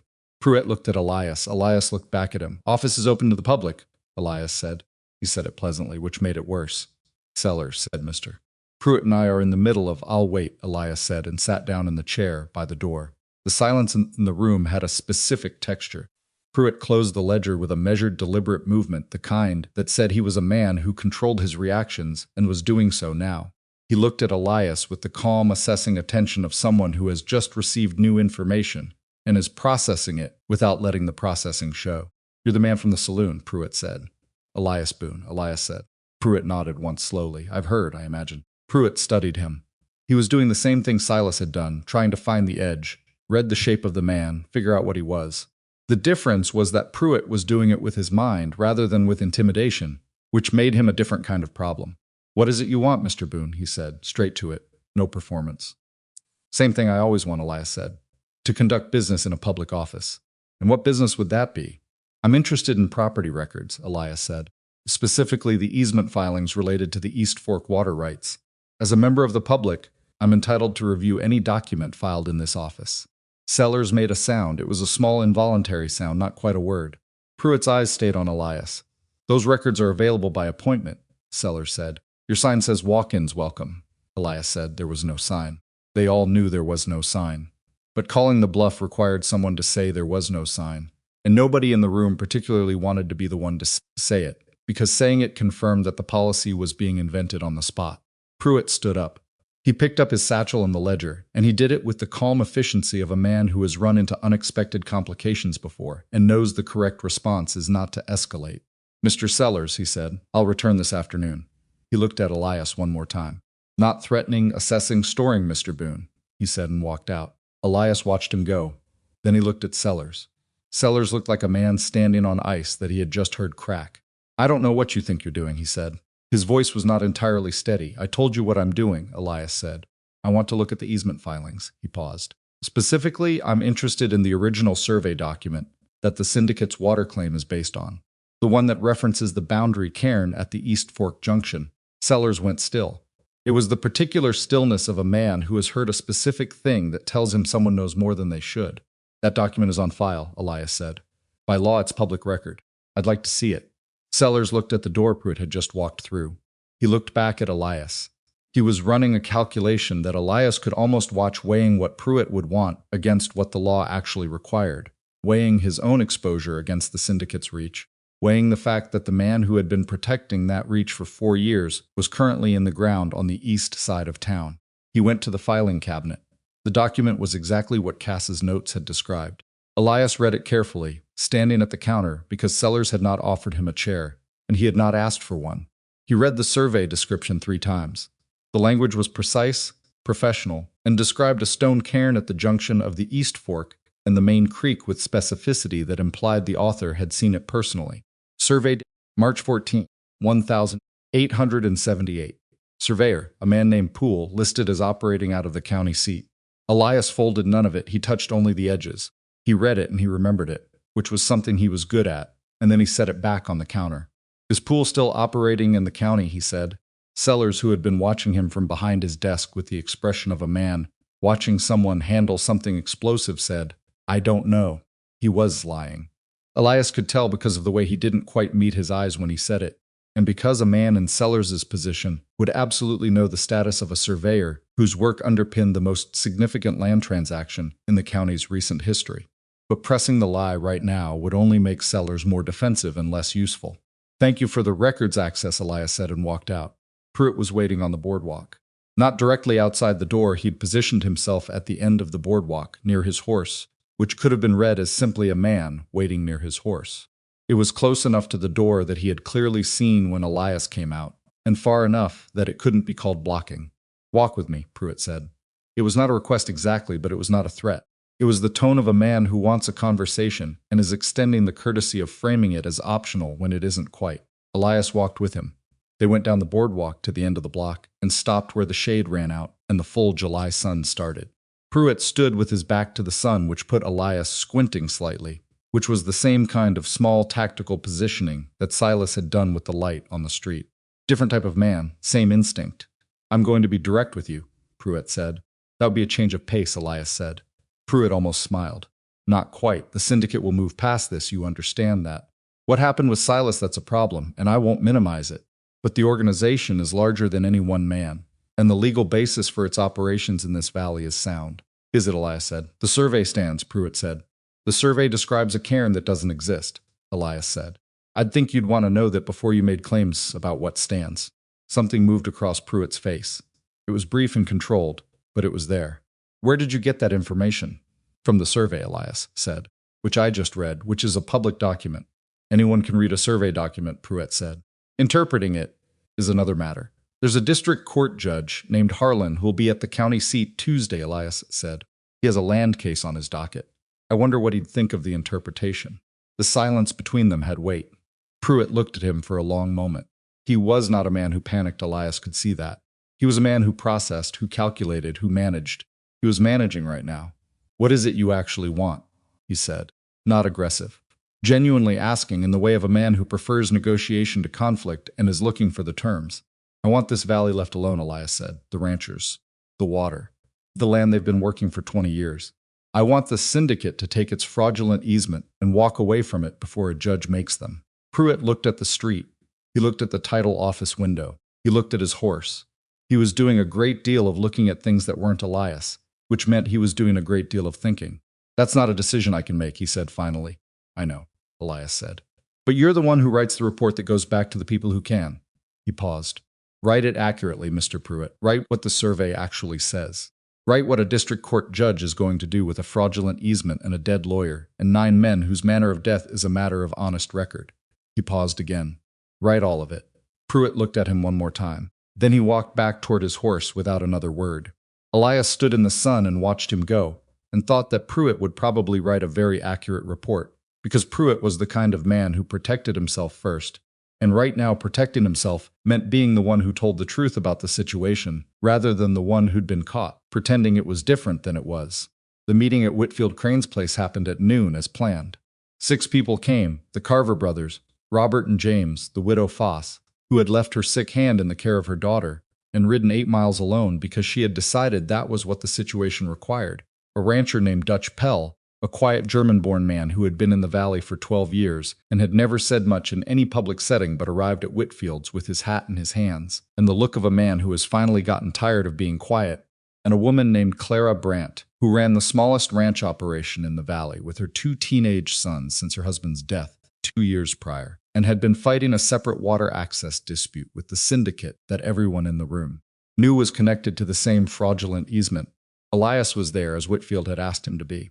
He sat at the far end of the room and said very little for the first half hour, which was exactly right, because the first half hour needed to be these people talking to each other, not talking to him.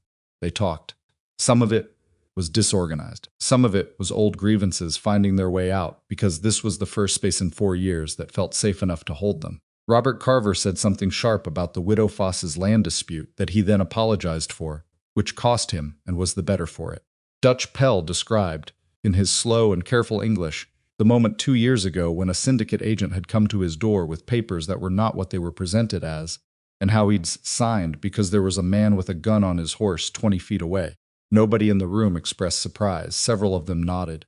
Clara Brandt was the one who brought it to the point. What are we actually talking about doing, she said. She said it plainly, the way a woman talks who has been running an operation alone for 2 years and does not have time for conversations that go in circles. Whitfield looked at Elias. Elias leaned forward in his chair.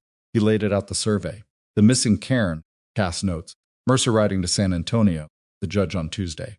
He said it all plainly and in order and did not oversell any of it, because these were people who had been lied to by smooth-talking men for 4 years, and overselling was the fastest way to lose them. When he finished, the room was quiet for a moment. If the judge rules the easement void, Clara Brandt said, what happens to my access dispute? The one they've been using to block my West Creek reach. It's based on the same easement, Elias said. If the easement is void, the access restriction falls with it. She looked at him steadily. She was working something out. And Cass's firm in Dallas, they'll pick this up? Continue what he started? If Aldridge agrees to file, Elias said, which I believe he will if Mercer gets there and gets back in time. That's 2 ifs, Robert Carver said. Yes, Elias said. What do we do if the judge doesn't, if the legal thing doesn't work? James Carver said. He was the younger brother, thinner than Robert, with the kind of face that showed everything it was feeling. And right now it was showing the particular strain of a man trying to be practical about something he's terrified of. We keep fighting it, Whitfield said before Elias could answer. We take it to another court. We find another lawyer. We keep going. He said it the way he'd said when instead of if about Mercer with deliberate firmness, choosing the word as an act. But it's going to work. Because the case is real. The room felt the weight of that. Not comfortable weight, real weight, the kind that means something is actually at stake. Dutch Pell said, what do we do right now? Before Tuesday. 2 things, Elias said. First, every one of you writes down what you know. Your disputes with the syndicate, the specific dates, names, what was said, what was signed, what you were told versus what was true. Aldridge is going to need that. Not your memories, your written accounts, signed. And second, Clara Brandt said, stay together, Elias said. Don't let them separate you. The syndicate's strategy has always been to deal with you one at a time, because one at a time you can be managed. Together is different. Robert Carver looked around the room. At his brother, at the widow Fosk, at Clara Brandt, at Dutch Pell, at Whitfield. 6 operations that had been managing separate sieges for 4 years, each one alone, each one not knowing how close the others were to the same edge. We should have done this 3 years ago, he said. Yes, Elias said, but you're doing it now. Pruitt left Blackwater Crossing Friday afternoon. He left before his meeting with Sellers was completed, which was unusual enough that Sellers noticed it and was unsettled by it. He rode north, not south-north, toward the county seat, where the nearest telegraph office was. He rode at a pace that said he considered this urgent, but was not willing to destroy his horse over it. Elias watched him go from the hotel window. He thought about what Pruitt would telegraph. He thought about what the syndicate's leadership, whoever they were, names he didn't know, men in offices in Dallas or further, men with lawyers of their own and political connections, and the patience of organizations that had been built over time specifically to be difficult to dislodge, would do with accurate information about their situation in Blackwater Crossing. He did not think they would simply quit. Organizations like that didn't simply quit. They calculated. They looked for angles. They would see the judge on Tuesday, and they would have their own lawyers making their own preparations, and the result on Tuesday was not guaranteed by any means. But they would also see Silas Crowe in the ground, and Mercer no longer in the pocket, and a group of ranchers who had spent a day sitting in the same room, choosing not to be alone anymore. They would see a fraudulent survey that was now known to be fraudulent by more than one dead lawyer. They would see a situation that was going to get significantly more expensive and significantly more public, and they would have to calculate whether the valley's water rights were worth what it was going to cost to keep them. People in organizations made that calculation differently than people with their whole lives on the line did. For Whitfield Crane, the valley was everything: the land, the work, the 20 years of it. The reason he'd stayed when his wife told him the children needed a father who would be alive. He didn't have a walking away option that made sense. But the syndicate had other valleys, other operations, other investments. They could walk away from this one if the math stopped working. Elias wanted to make the math stop working. Saturday passed with the specific tension of a day that is waiting for something. Elias spent part of it at the marshal's empty office, which he had no authority to occupy and occupied anyway, on the grounds that someone needed to be visible in it.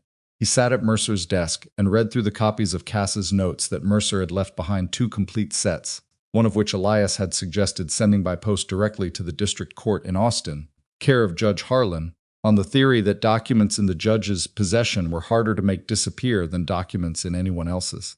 He addressed the envelope himself and paid young Danny Parham 50 cents to carry it to the post office and confirm it was sent. Danny came back with the receipt and stood in the doorway of the marshal's office with it. He held it out. "You're using me as a messenger," Danny said. "I'm paying you as a messenger, Elias. That's a trade, not a use." Danny considered this. He came in and put the receipt on the desk. He looked around the office with the frankly curious eyes he'd looked at everything with. "Where's Marshal Mercer, San Antonio?" "Why, getting a lawyer." Danny thought about this. "For the syndicate thing?" Elias looked at him. "What do you know about the syndicate thing?" "Everything," Danny said, with the complete confidence of a 10-year-old who has grown up in a town where the adults think the children aren't listening. "My grandpa's land, the water rights, the survey with the marker that isn't there." He sat down in the office's spare chair like he'd been invited. "My uncle tried to do something about it. That's why Silas killed him." Elias said nothing for a moment. "What was your uncle's name?" "Frank," Danny said. "Frank Parham." He said it without the worn smoothness it had had before he said it like a name, which was different. He had papers about the water. He was going to take them to somebody. He looked at Elias. Silas found out. "That's what my aunt says. What happened to Frank's papers?" Danny shrugged. "Gone. Silas's men went through his place the night after." He paused. "My aunt thinks they burned them." Elias thought about that. Another set of documents, 2 years before Cass, that had gotten close enough to the truth to get a man killed. "Your uncle knew about the survey," he said. "My uncle knew everything about the land out there," Danny said. "He grew up on it. He knew where every fence line was, every creek, he stopped. He used to take me to the East Fork when I was little. He'd show me things." He looked at his hands in his lap. "There was never a cairn there, I'd remember. I was always looking for piles of rocks, because I thought they were interesting." Elias was very still. "Danny," he said, When did your uncle find the papers? The ones about the water? About a month before he died, Danny said, 2 years ago. Where did he find them? Danny looked up. He went to the county seat to look at the deeds. He wrote to somebody I don't know who. He got something back in the mail. He frowned, trying to remember. My aunt might know more. She kept some of his things. Elias stood up from the desk. Can you take me to your aunt? Danny's aunt was a woman named Ruth Parham, who had married Frank's older brother and now ran the dress shop above which Danny and his family lived. She was 42 or 43, with the kind of face that had done a great deal of worrying and was still doing it, and she met Elias at the shop door, with the automatic wariness of a woman who has learned that unexpected visitors rarely bring good news. Danny explained in about 30 seconds what Elias wanted, which included a summary of what was happening that was more accurate and complete than Elias might have managed himself, and Ruth Parham looked at Elias for a long moment and then went upstairs. She came back with a small bundle of letters tied with kitchen string. She put them on the counter. I didn't show these to anyone, she said. After Frank died, I was afraid. Silas was still. She stopped. I was afraid. I understand, Elias said. He untied the string carefully. There were 4 letters. 2 were from a land records office in a different county, a county adjacent to this one, to the east, which shared the watershed. They were responses to a query Frank Parham had sent asking about the survey boundaries on the East Fork watershed. The responses were detailed and careful, and in the second one, the records clerk, who had clearly looked carefully at what was being asked and why had noted something that made Elias stop and read the sentence twice. The surveyor listed on the Blackwater Crossing East Fork easement, a man named Poole, had been suspended from practice in the adjacent county in 1877 one year, before the survey he'd supposedly conducted for the syndicate for producing fraudulent boundary documents in an unrelated land case. The suspension had been recorded. The adjacent county clerk had found it while cross-referencing Poole's credentials in response to Frank's query. Suspended for fraud, 1 year before the survey. A suspended surveyor's documents had no legal standing. A suspended surveyor's measurements and descriptions and marker references were not admissible as the basis for a legal claim. The entire easement was not just built on a non-existent cairn, it was built on the work of a man who had been legally prohibited from conducting surveys at the time he allegedly conducted it. Elias held the letter and read it again, slowly. Did Frank understand what this meant? He said. Ruth Parham looked at the letter. He said the water claim was worthless, she said quietly. He said if someone took it to court, the whole thing would fall apart. Her jaw tightened. Was going to take it to a lawyer in Dallas. He had an appointment. He never made it. Elias set the letter down. He looked at Ruth Parham, and she looked back at him, and in the look between them was the full weight of 2 years of a dead man's knowledge, sitting in a bundle of letters tied with kitchen string above a dress shop, waiting for someone to find it. Can I take these? He said. She pushed them toward him across the counter. Take them, she said. Frank would have wanted somebody to do something with them. She paused. Are you going to? Yes, Elias said. Sunday was the longest day. Elias copied the key information from Ruth's letters into a clear summary document: dates, the surveyor's name, the suspension record, the county where it was filed, and added it to the growing packet of evidence that was either going to be in Aldridge's hands already or would need to reach him by some other route. He sent another letter to Judge Harlan's office at the county seat, this one laying out the suspension record and its implications, care of the court clerk to be held for the judge's attention. He thought about Mercer. By now, Sunday evening, Mercer should have reached San Antonio, if the roads had been passable and the horse had held. He might have met with Aldridge already, or he might be waiting for a meeting that couldn't happen until Monday morning, sitting in a hotel somewhere feeling the hours moving and counting what was left. Elias could not control any of that. He was not good at not being able to control things, but he had learned over many years to do it anyway. You did what was in front of you, and you tried not to think about the pieces you couldn't reach. What was in front of him Sunday evening was Warren Sellers. He found Sellers at his house, a small, well-kept house on the north edge of town, the kind of house that said its owner valued respectability, and had the means to maintain the appearance of it. Sellers opened the door and looked at Elias the way a man looks at something he was hoping wouldn't arrive. Mr. Sellers, Elias said. I have nothing to say to you, Sellers said. You don't need to say anything, Elias said. I need you to listen. He said it plainly, without threat. Poole's suspension, you know about it. Sellers's face did something complicated. You've known, Elias said. That's not a question. A man in your position, running a title office, dealing with documents that rest on that survey. You looked at Poole's credentials at some point. You had to. And you found what Frank Parham found and what the adjacent county clerk confirmed. Sellers said nothing. Which means you've been knowingly maintaining records that you understood to be fraudulent Elias said, which is a different kind of problem than simply being on the wrong side of a land dispute. He let that sit for a moment. There's a judge named Harlan at the county seat Tuesday. He's going to hear this case. His court is going to want to know about the chain of knowledge, who knew what and when. That's going to include you. Sellers' hands were tight on the doorframe. He was not a brave man, and Elias was not trying to make him one. He was trying to show him the door that led somewhere other than the one he was currently standing behind. If you come forward voluntarily, Elias said before Tuesday, if you put your own account in writing what you knew, when you knew it, what the syndicate told you to do with that knowledge, you become a witness instead of a defendant. Sellers looked at him. Pruitt is writing his own report, Elias said. Pruitt is protecting Pruitt. That's what he does. When the syndicate's leadership looks at the mathematics of this situation, they're going to need someone in Blackwater Crossing to take responsibility for how it went wrong here. That's what organizations do. They find the local man. Sellers' face had gone pale. I didn't make the survey fraudulent, he said. I didn't hire Poole. I didn't build the easement. I maintained the records I was given. I know, Elias said. Write that down. All of it. Every instruction you received from whom about which documents. Write it down and sign it and give it to me before Monday noon. He left Sellers in the doorway. Monday morning. Elias was at the hotel having bad coffee when he heard the horse. Not just one, multiple horses coming in from the south at a pace that was faster than ordinary travel. He set the cup down and went to the window. 3 men rode in. They were not Dodd and Bent different men, harder looking, the kind of men that organizations kept at a certain distance from their official operations and brought in when official approaches had stopped working. They wore no particular markers of the syndicate, because the syndicate was smart enough to know that official markers were a liability. But they had the look of men who had been sent rather than men who had arrived, and there was a difference. They went to the livery. Elias sat back down. He picked up his coffee. He thought.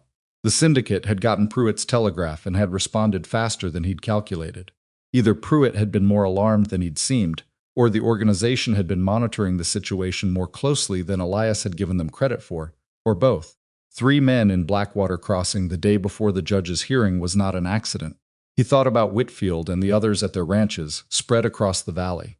He thought about Ruth Parham above the dress shop, and Danny on the water trough and Mrs. Whitmore in her hotel and Rennie wiping the same section of bar again. He thought about what 3 hard men in the livery meant for all of them if nobody was standing in the way of it. He went to find the 3 men. They were at the saloon, of course they were, because the saloon was where men like this went first, to drink and to be seen to let the town know they were there, which was itself a form of the same work Silas Crowe had done. They were sitting at a table together with whiskeys in front of them, and the specific loose-bodied posture of men who wanted to appear relaxed and were not. Elias came in and sat at the bar. Rennie looked at him with eyes that said, I have been through a version of this already this week, and I am not sure I have more of it in me. And Elias gave a small nod that he hoped communicated something useful. He ordered a whiskey. He sat with it. He did not look at the 3 men.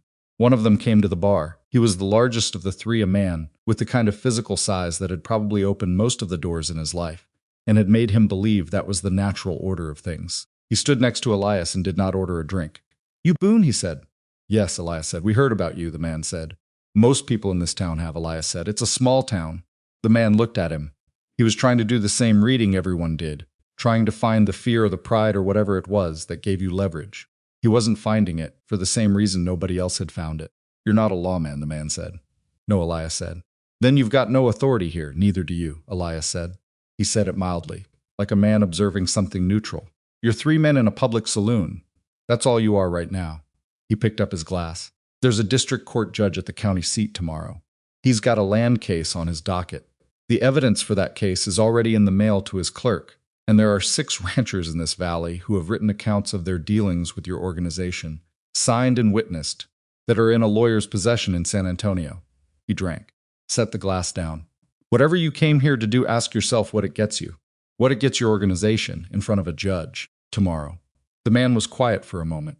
He was thinking in the way that a man thinks when the situation is not what he was told it would be, and he doesn't have instructions for what it actually is.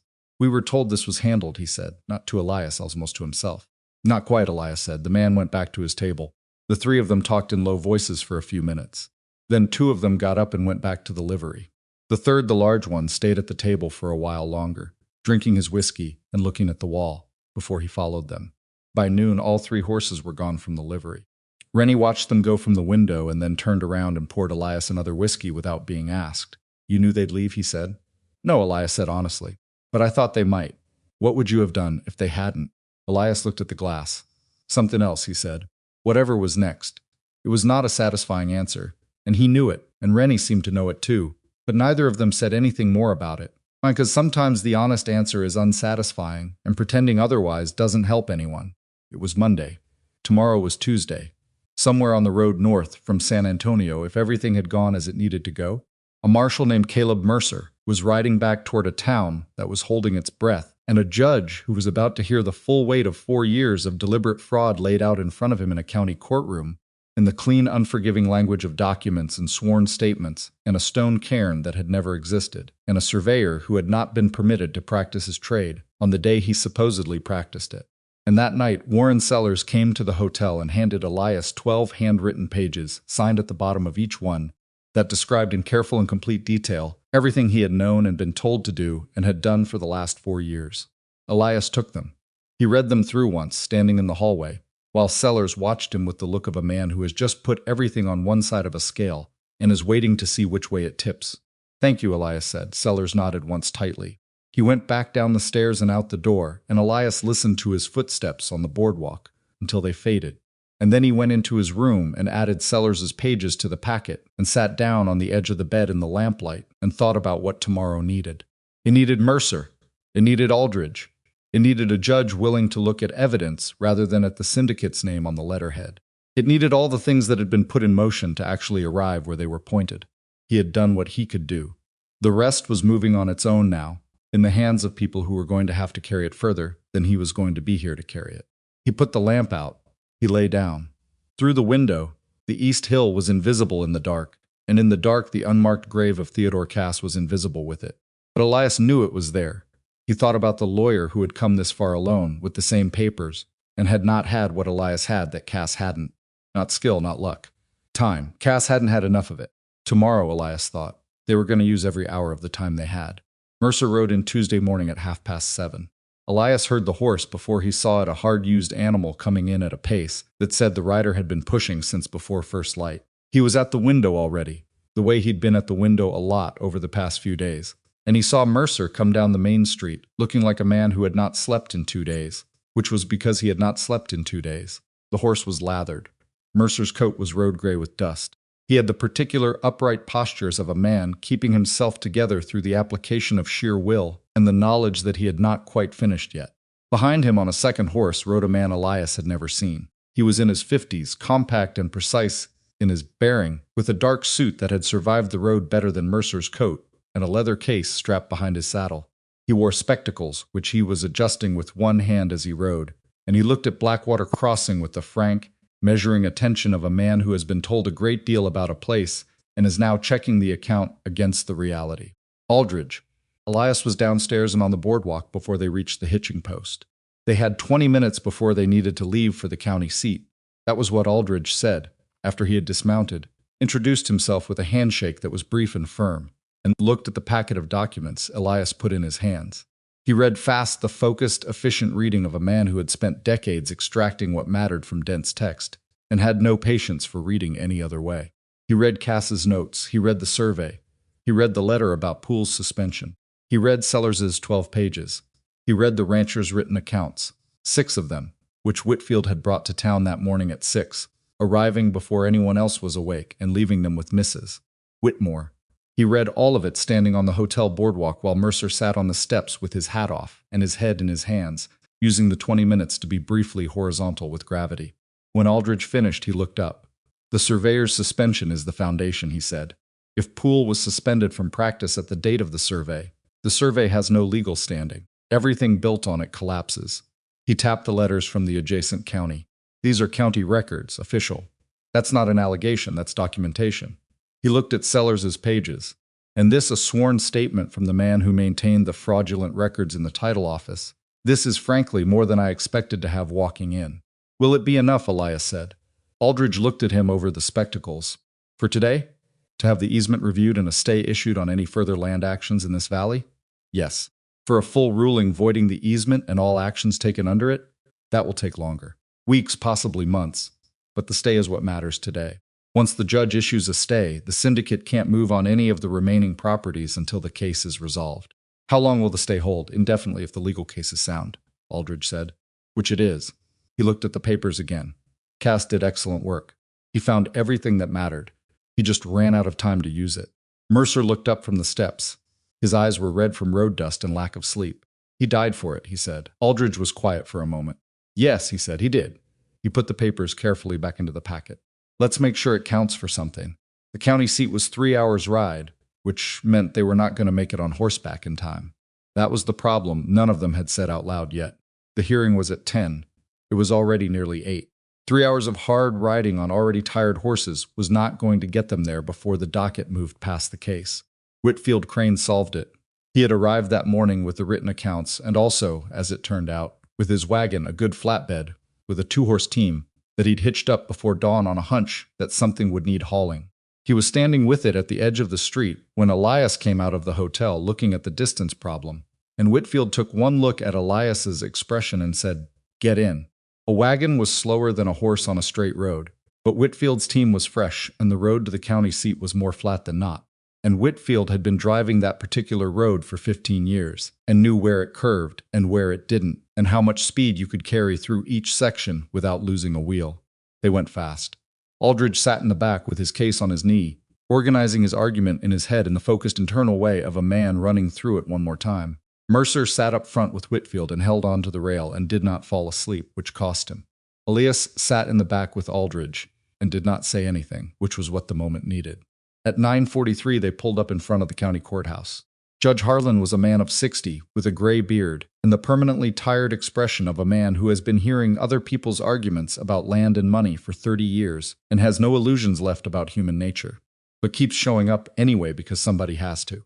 He had the case file open in front of him when Aldridge came through the door, and he looked up with the specific look of a man who has been waiting on a dead lawyer's case to either appear or be struck from the docket. It appeared.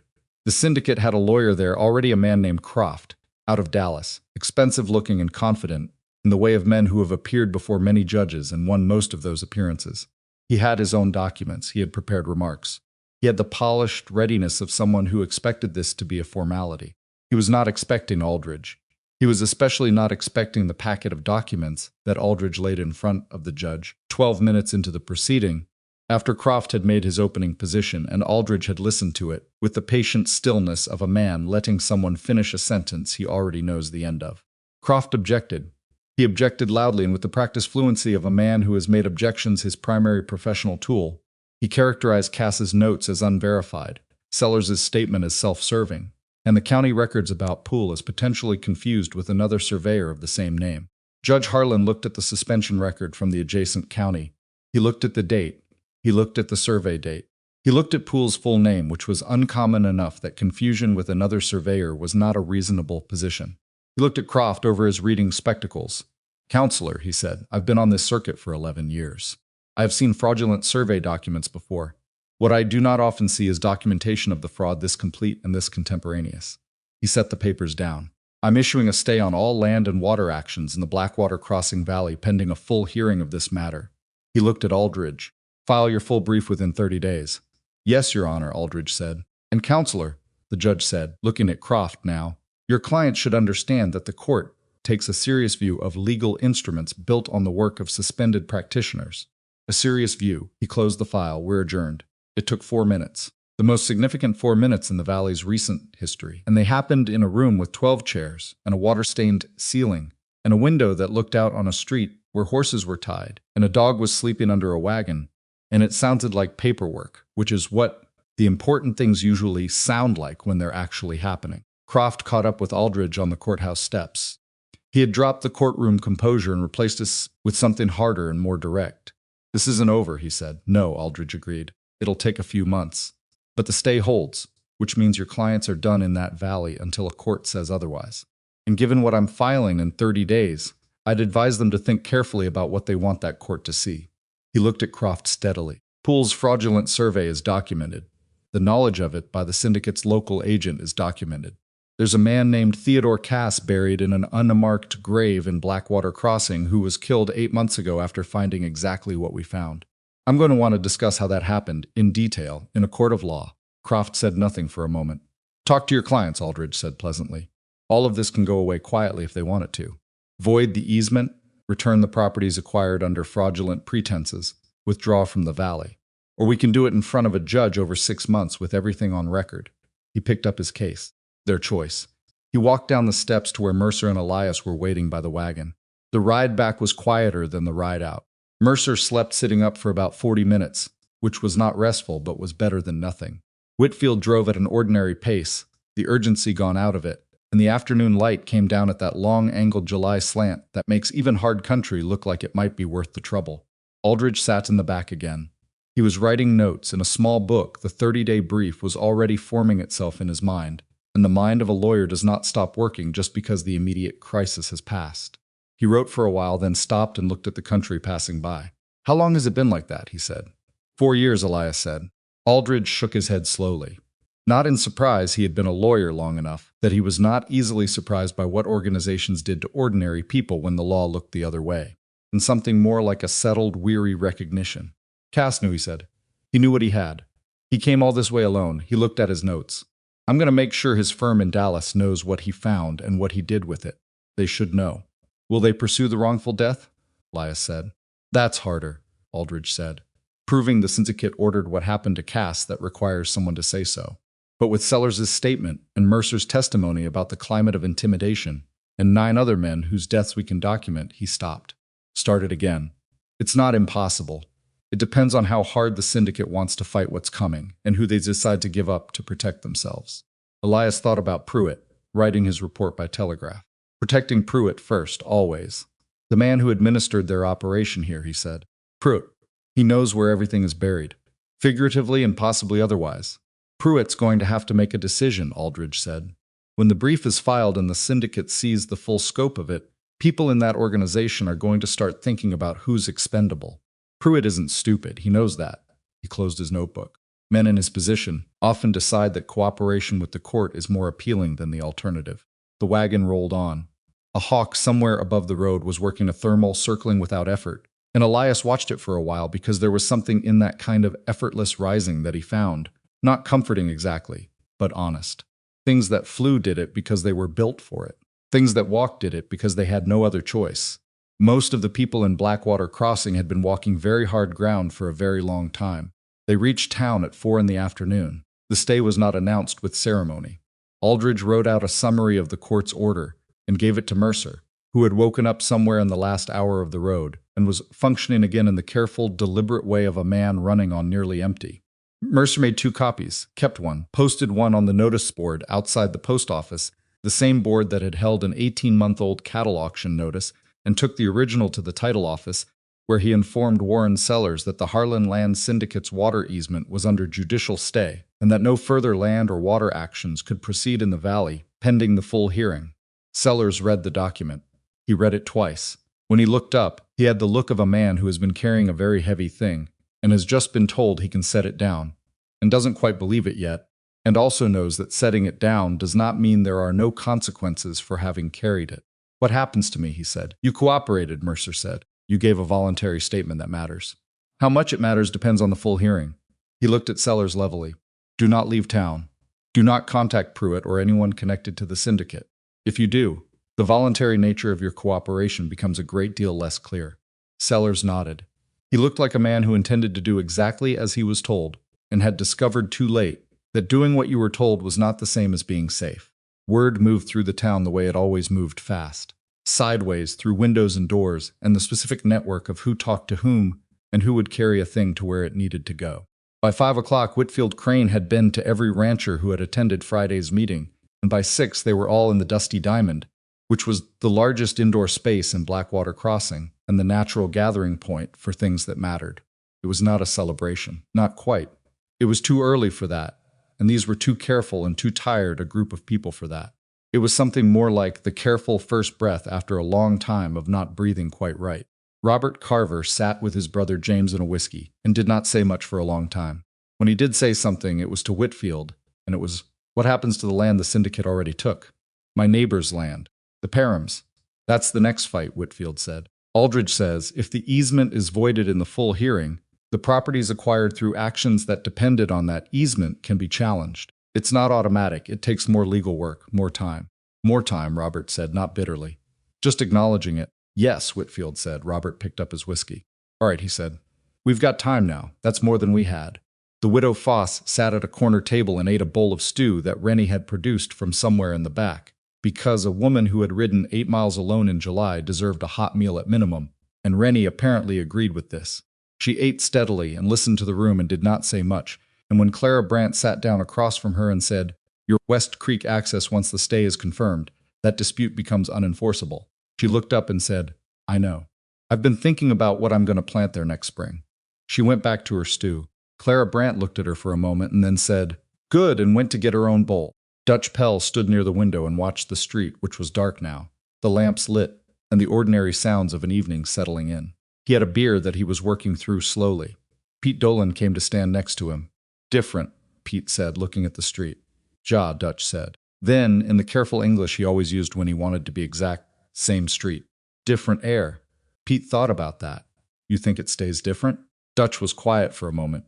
He was a man who did not say things he wasn't willing to mean. "I think we have to make it stay," he said. "Nobody does it for us." Danny Parham came into the saloon at 6:30. He came in the way children come into places they have been told. Children shouldn't be not sneaking, but also not announcing. He spotted Elias at the bar and made a direct line for him, which was the kind of thing a 10-year-old does when he has decided something is important enough to override the usual social constraints. "Is it true?" he said. He was slightly out of breath, which meant he'd run. "Probably," Elias said. "What did you hear?" "That the judge stopped the syndicate. That they can't take any more land." "For now, yes," Elias said. "It's more complicated than stopped. It's paused while the courts look at everything." Danny thought about this with the serious attention he brought to things. "But they can't come and take our place?" "My aunt's shop?" "The shop was never in question," Elias said. "Your grandfather's land that's part of what the lawyers are going to work on. It's going to take time. But the legal door is open now." Danny was quiet for a moment. He was standing with his hands in his pockets and his shoulders slightly hunched, which was how he stood when he was working something through. "My Uncle Frank," he said. "He tried to open that door 2 years ago. He found the same things we found," Elias said. "He just didn't have enough time and enough people to get it through." "He would have," Danny said, not defensively, factually. "He was smart." "I know," Elias said. He did know he'd seen it in the letters, in the methodical way Frank Parham had written to the adjacent county and followed the thread.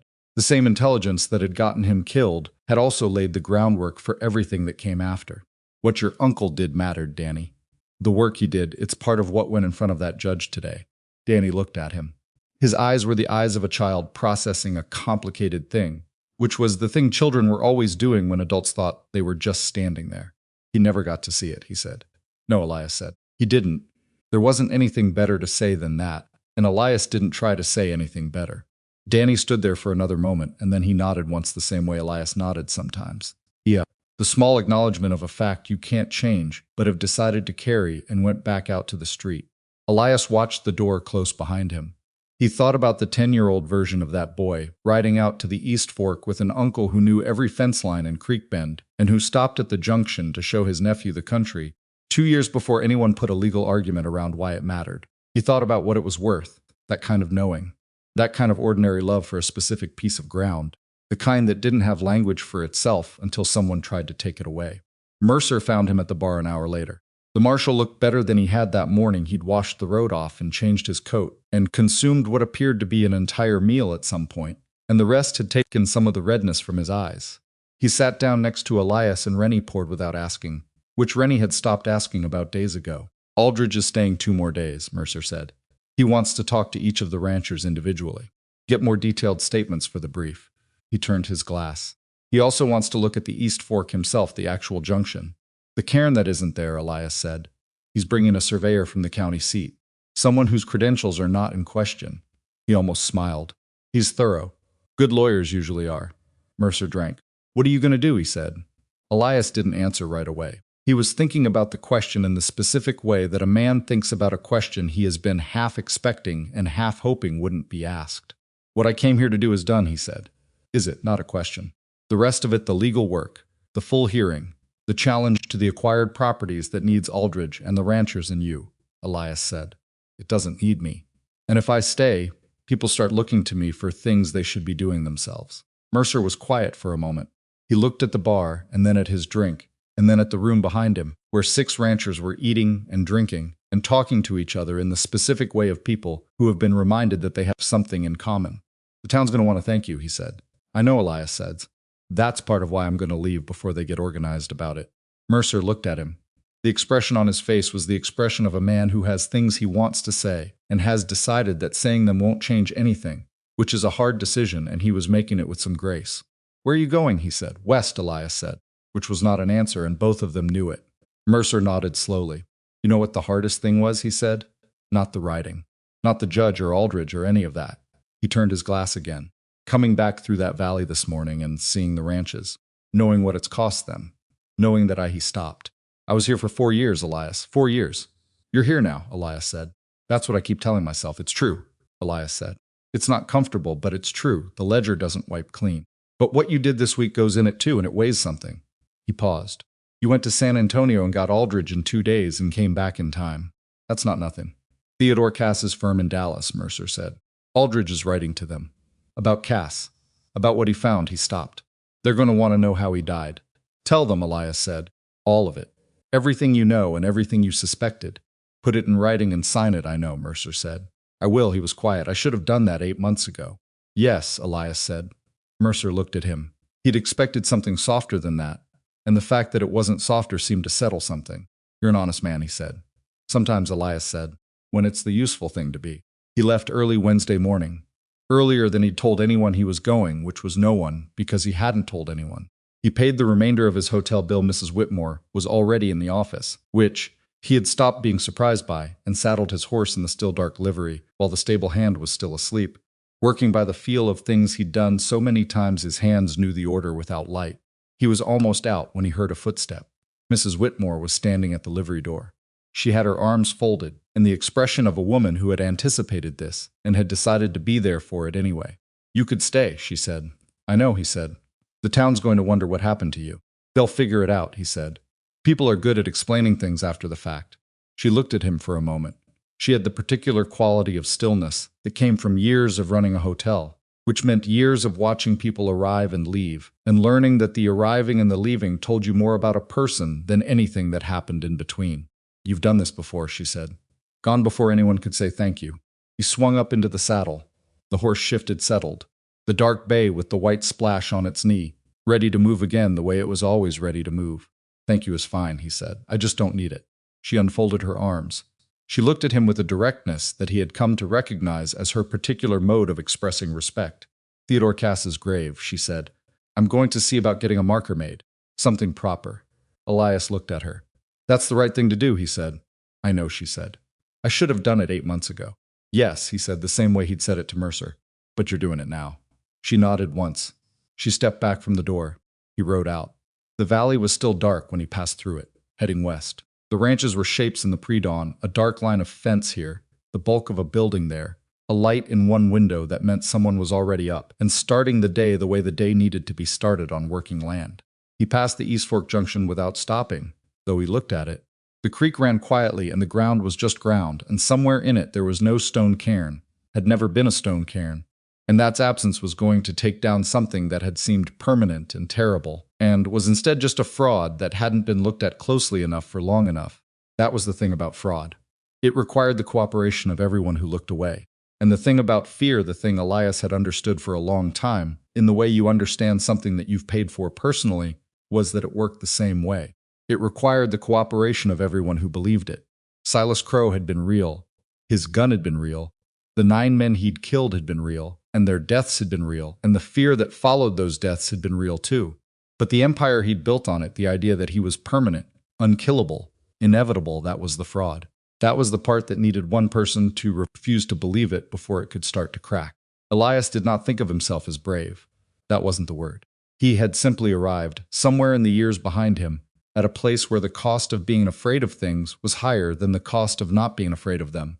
And once you arrived at that place, the calculations changed. It wasn't courage so much as arithmetic. He thought about what he'd told Danny. That Frank Parham's work had mattered, had been part of what went in front of the judge. He believed that. He believed it because he'd seen the letters and seen the methodical intelligence in them, And he knew that truth has a way of accumulating, even when the people accumulating it don't live to see what it adds up to. He thought about 9 men whose names were in Mercer's honest ledger. He thought about what those 9 deaths had purchased, not what Silas had intended them to purchase, which was silence and compliance, but what they had actually purchased, which was the determination of every person in that valley, who had stayed and kept fighting, even when fighting meant nothing more than not leaving. The valley had not produced a Silas Crowe. The valley had produced Whitfield Crane, who was too stubborn to quit. It had produced Clara Brandt, who was already planning next spring's planting in her mind. It had produced Ruth Parham, who kept letters tied with kitchen string for 2 years because she couldn't bring herself to throw away the thing her husband's brother had died for. It had produced a 10-year-old boy who sat on a water trough and told a stranger about a dead uncle in the flat, smooth way of someone who has carried a grief so long it's become part of his posture. These were not perfect people. They were not heroes in the way that stories sometimes wanted to make heroes, clean-edged and certain, and right in every moment. They were people who had made mistakes and been afraid and sometimes looked away when they shouldn't have, and kept going anyway, which was the only kind of people there actually were, if you looked at it honestly. The sun came up behind him as he rode west. It came up the way it always came up in Texas in July without apology, full and immediate, turning the sky from gray to a particular shade of orange that didn't quite have a name. It hit the back of his coat and the back of his horse's neck, and the road ahead of him, which was just a road, going west the way roads went, with no particular promise about what was at the end of it. He did not look back at Blackwater Crossing. Not because he didn't care what happened to it, he did, in the specific limited way that he could afford to care about places he was leaving, which was real, but not the kind that could ask anything of him once he was gone. He didn't look back because looking back was not what this moment needed. The moment needed him to be facing the direction he was going, which was what all moments eventually needed. In Blackwater Crossing, the day started the way days start in a town that is learning how to be itself again. Rennie unlocked the saloon at the usual hour and swept the floor and wiped the bar and set out the glasses and opened the east window to let the morning air through, which was something he had stopped doing 2 years ago, when a certain quality of openness had started to feel like vulnerability, and which he was doing now because the morning was there, and the window was there, and there was no longer a reason not to. Howard Suggs opened the barber shop and sat in his own chair for a while, reading, because the first appointments weren't until 9, and reading in his own chair, in the morning light, was something he had once done every day, and had stopped without noticing when he stopped, and had missed without knowing what he missed. Danny Parham got up and had breakfast with his family above the dress shop, and looked out the window at the street, which was the same street it had always been, and was also not the same, in a way he could feel but not have explained to anyone, which was fine because he was 10 and there would be time to find the words later. Ruth Parham, downstairs in the dress shop, began work on a piece she'd had in her mind for weeks but hadn't been able to start. Her hands moved. The morning light was good. Caleb Mercer sat at his desk and opened the honest ledger and wrote in it for a long time. He wrote about Elias Boone. He wrote about what Elias had done, and how he'd done it, and more importantly, what he hadn't done, hadn't tried to run things, hadn't tried to be the answer, had understood, in a way that a certain kind of person understands things, that the answer had to come from the people who were going to have to live with it. He wrote, "He came for a drink. That's still the best explanation I have." He paused. Then he wrote, "Some things start in the smallest ways and become the largest things. A man sitting at a bar, a drink poured on the floor. A question about what someone is actually afraid of." He looked at what he'd written. What Elias Boone understood, what I think he had understood for a long time, is that fear is a transaction. It requires 2 parties. The moment one party stops completing the transaction, the whole system fails. He didn't defeat Silas Crowe by being stronger or faster or more willing to die. He defeated him by being the kind of man that Silas Crowe's entire operation was not built to handle. A man who had already made his peace with the worst possible outcome. You cannot threaten a man with what he has already accepted. He stopped writing. He looked at the window and the street beyond it, and the valley beyond that, which was going to need months of legal work and more hard days, and the particular grinding courage of people who do necessary things that nobody will write down. He wrote one more line. Most of the brave things that happen in this world are small and quiet and look like nothing from the outside. They happen in the moment before a man draws his gun, and in the moment a woman keeps letters she cannot afford to lose, and in the moment a marshal decides to say no, when no is the only honest thing left to say. He closed the ledger. Outside, Blackwater Crossing was learning to breathe again. It was a slow thing, and imperfect, and it would take longer than anyone wanted.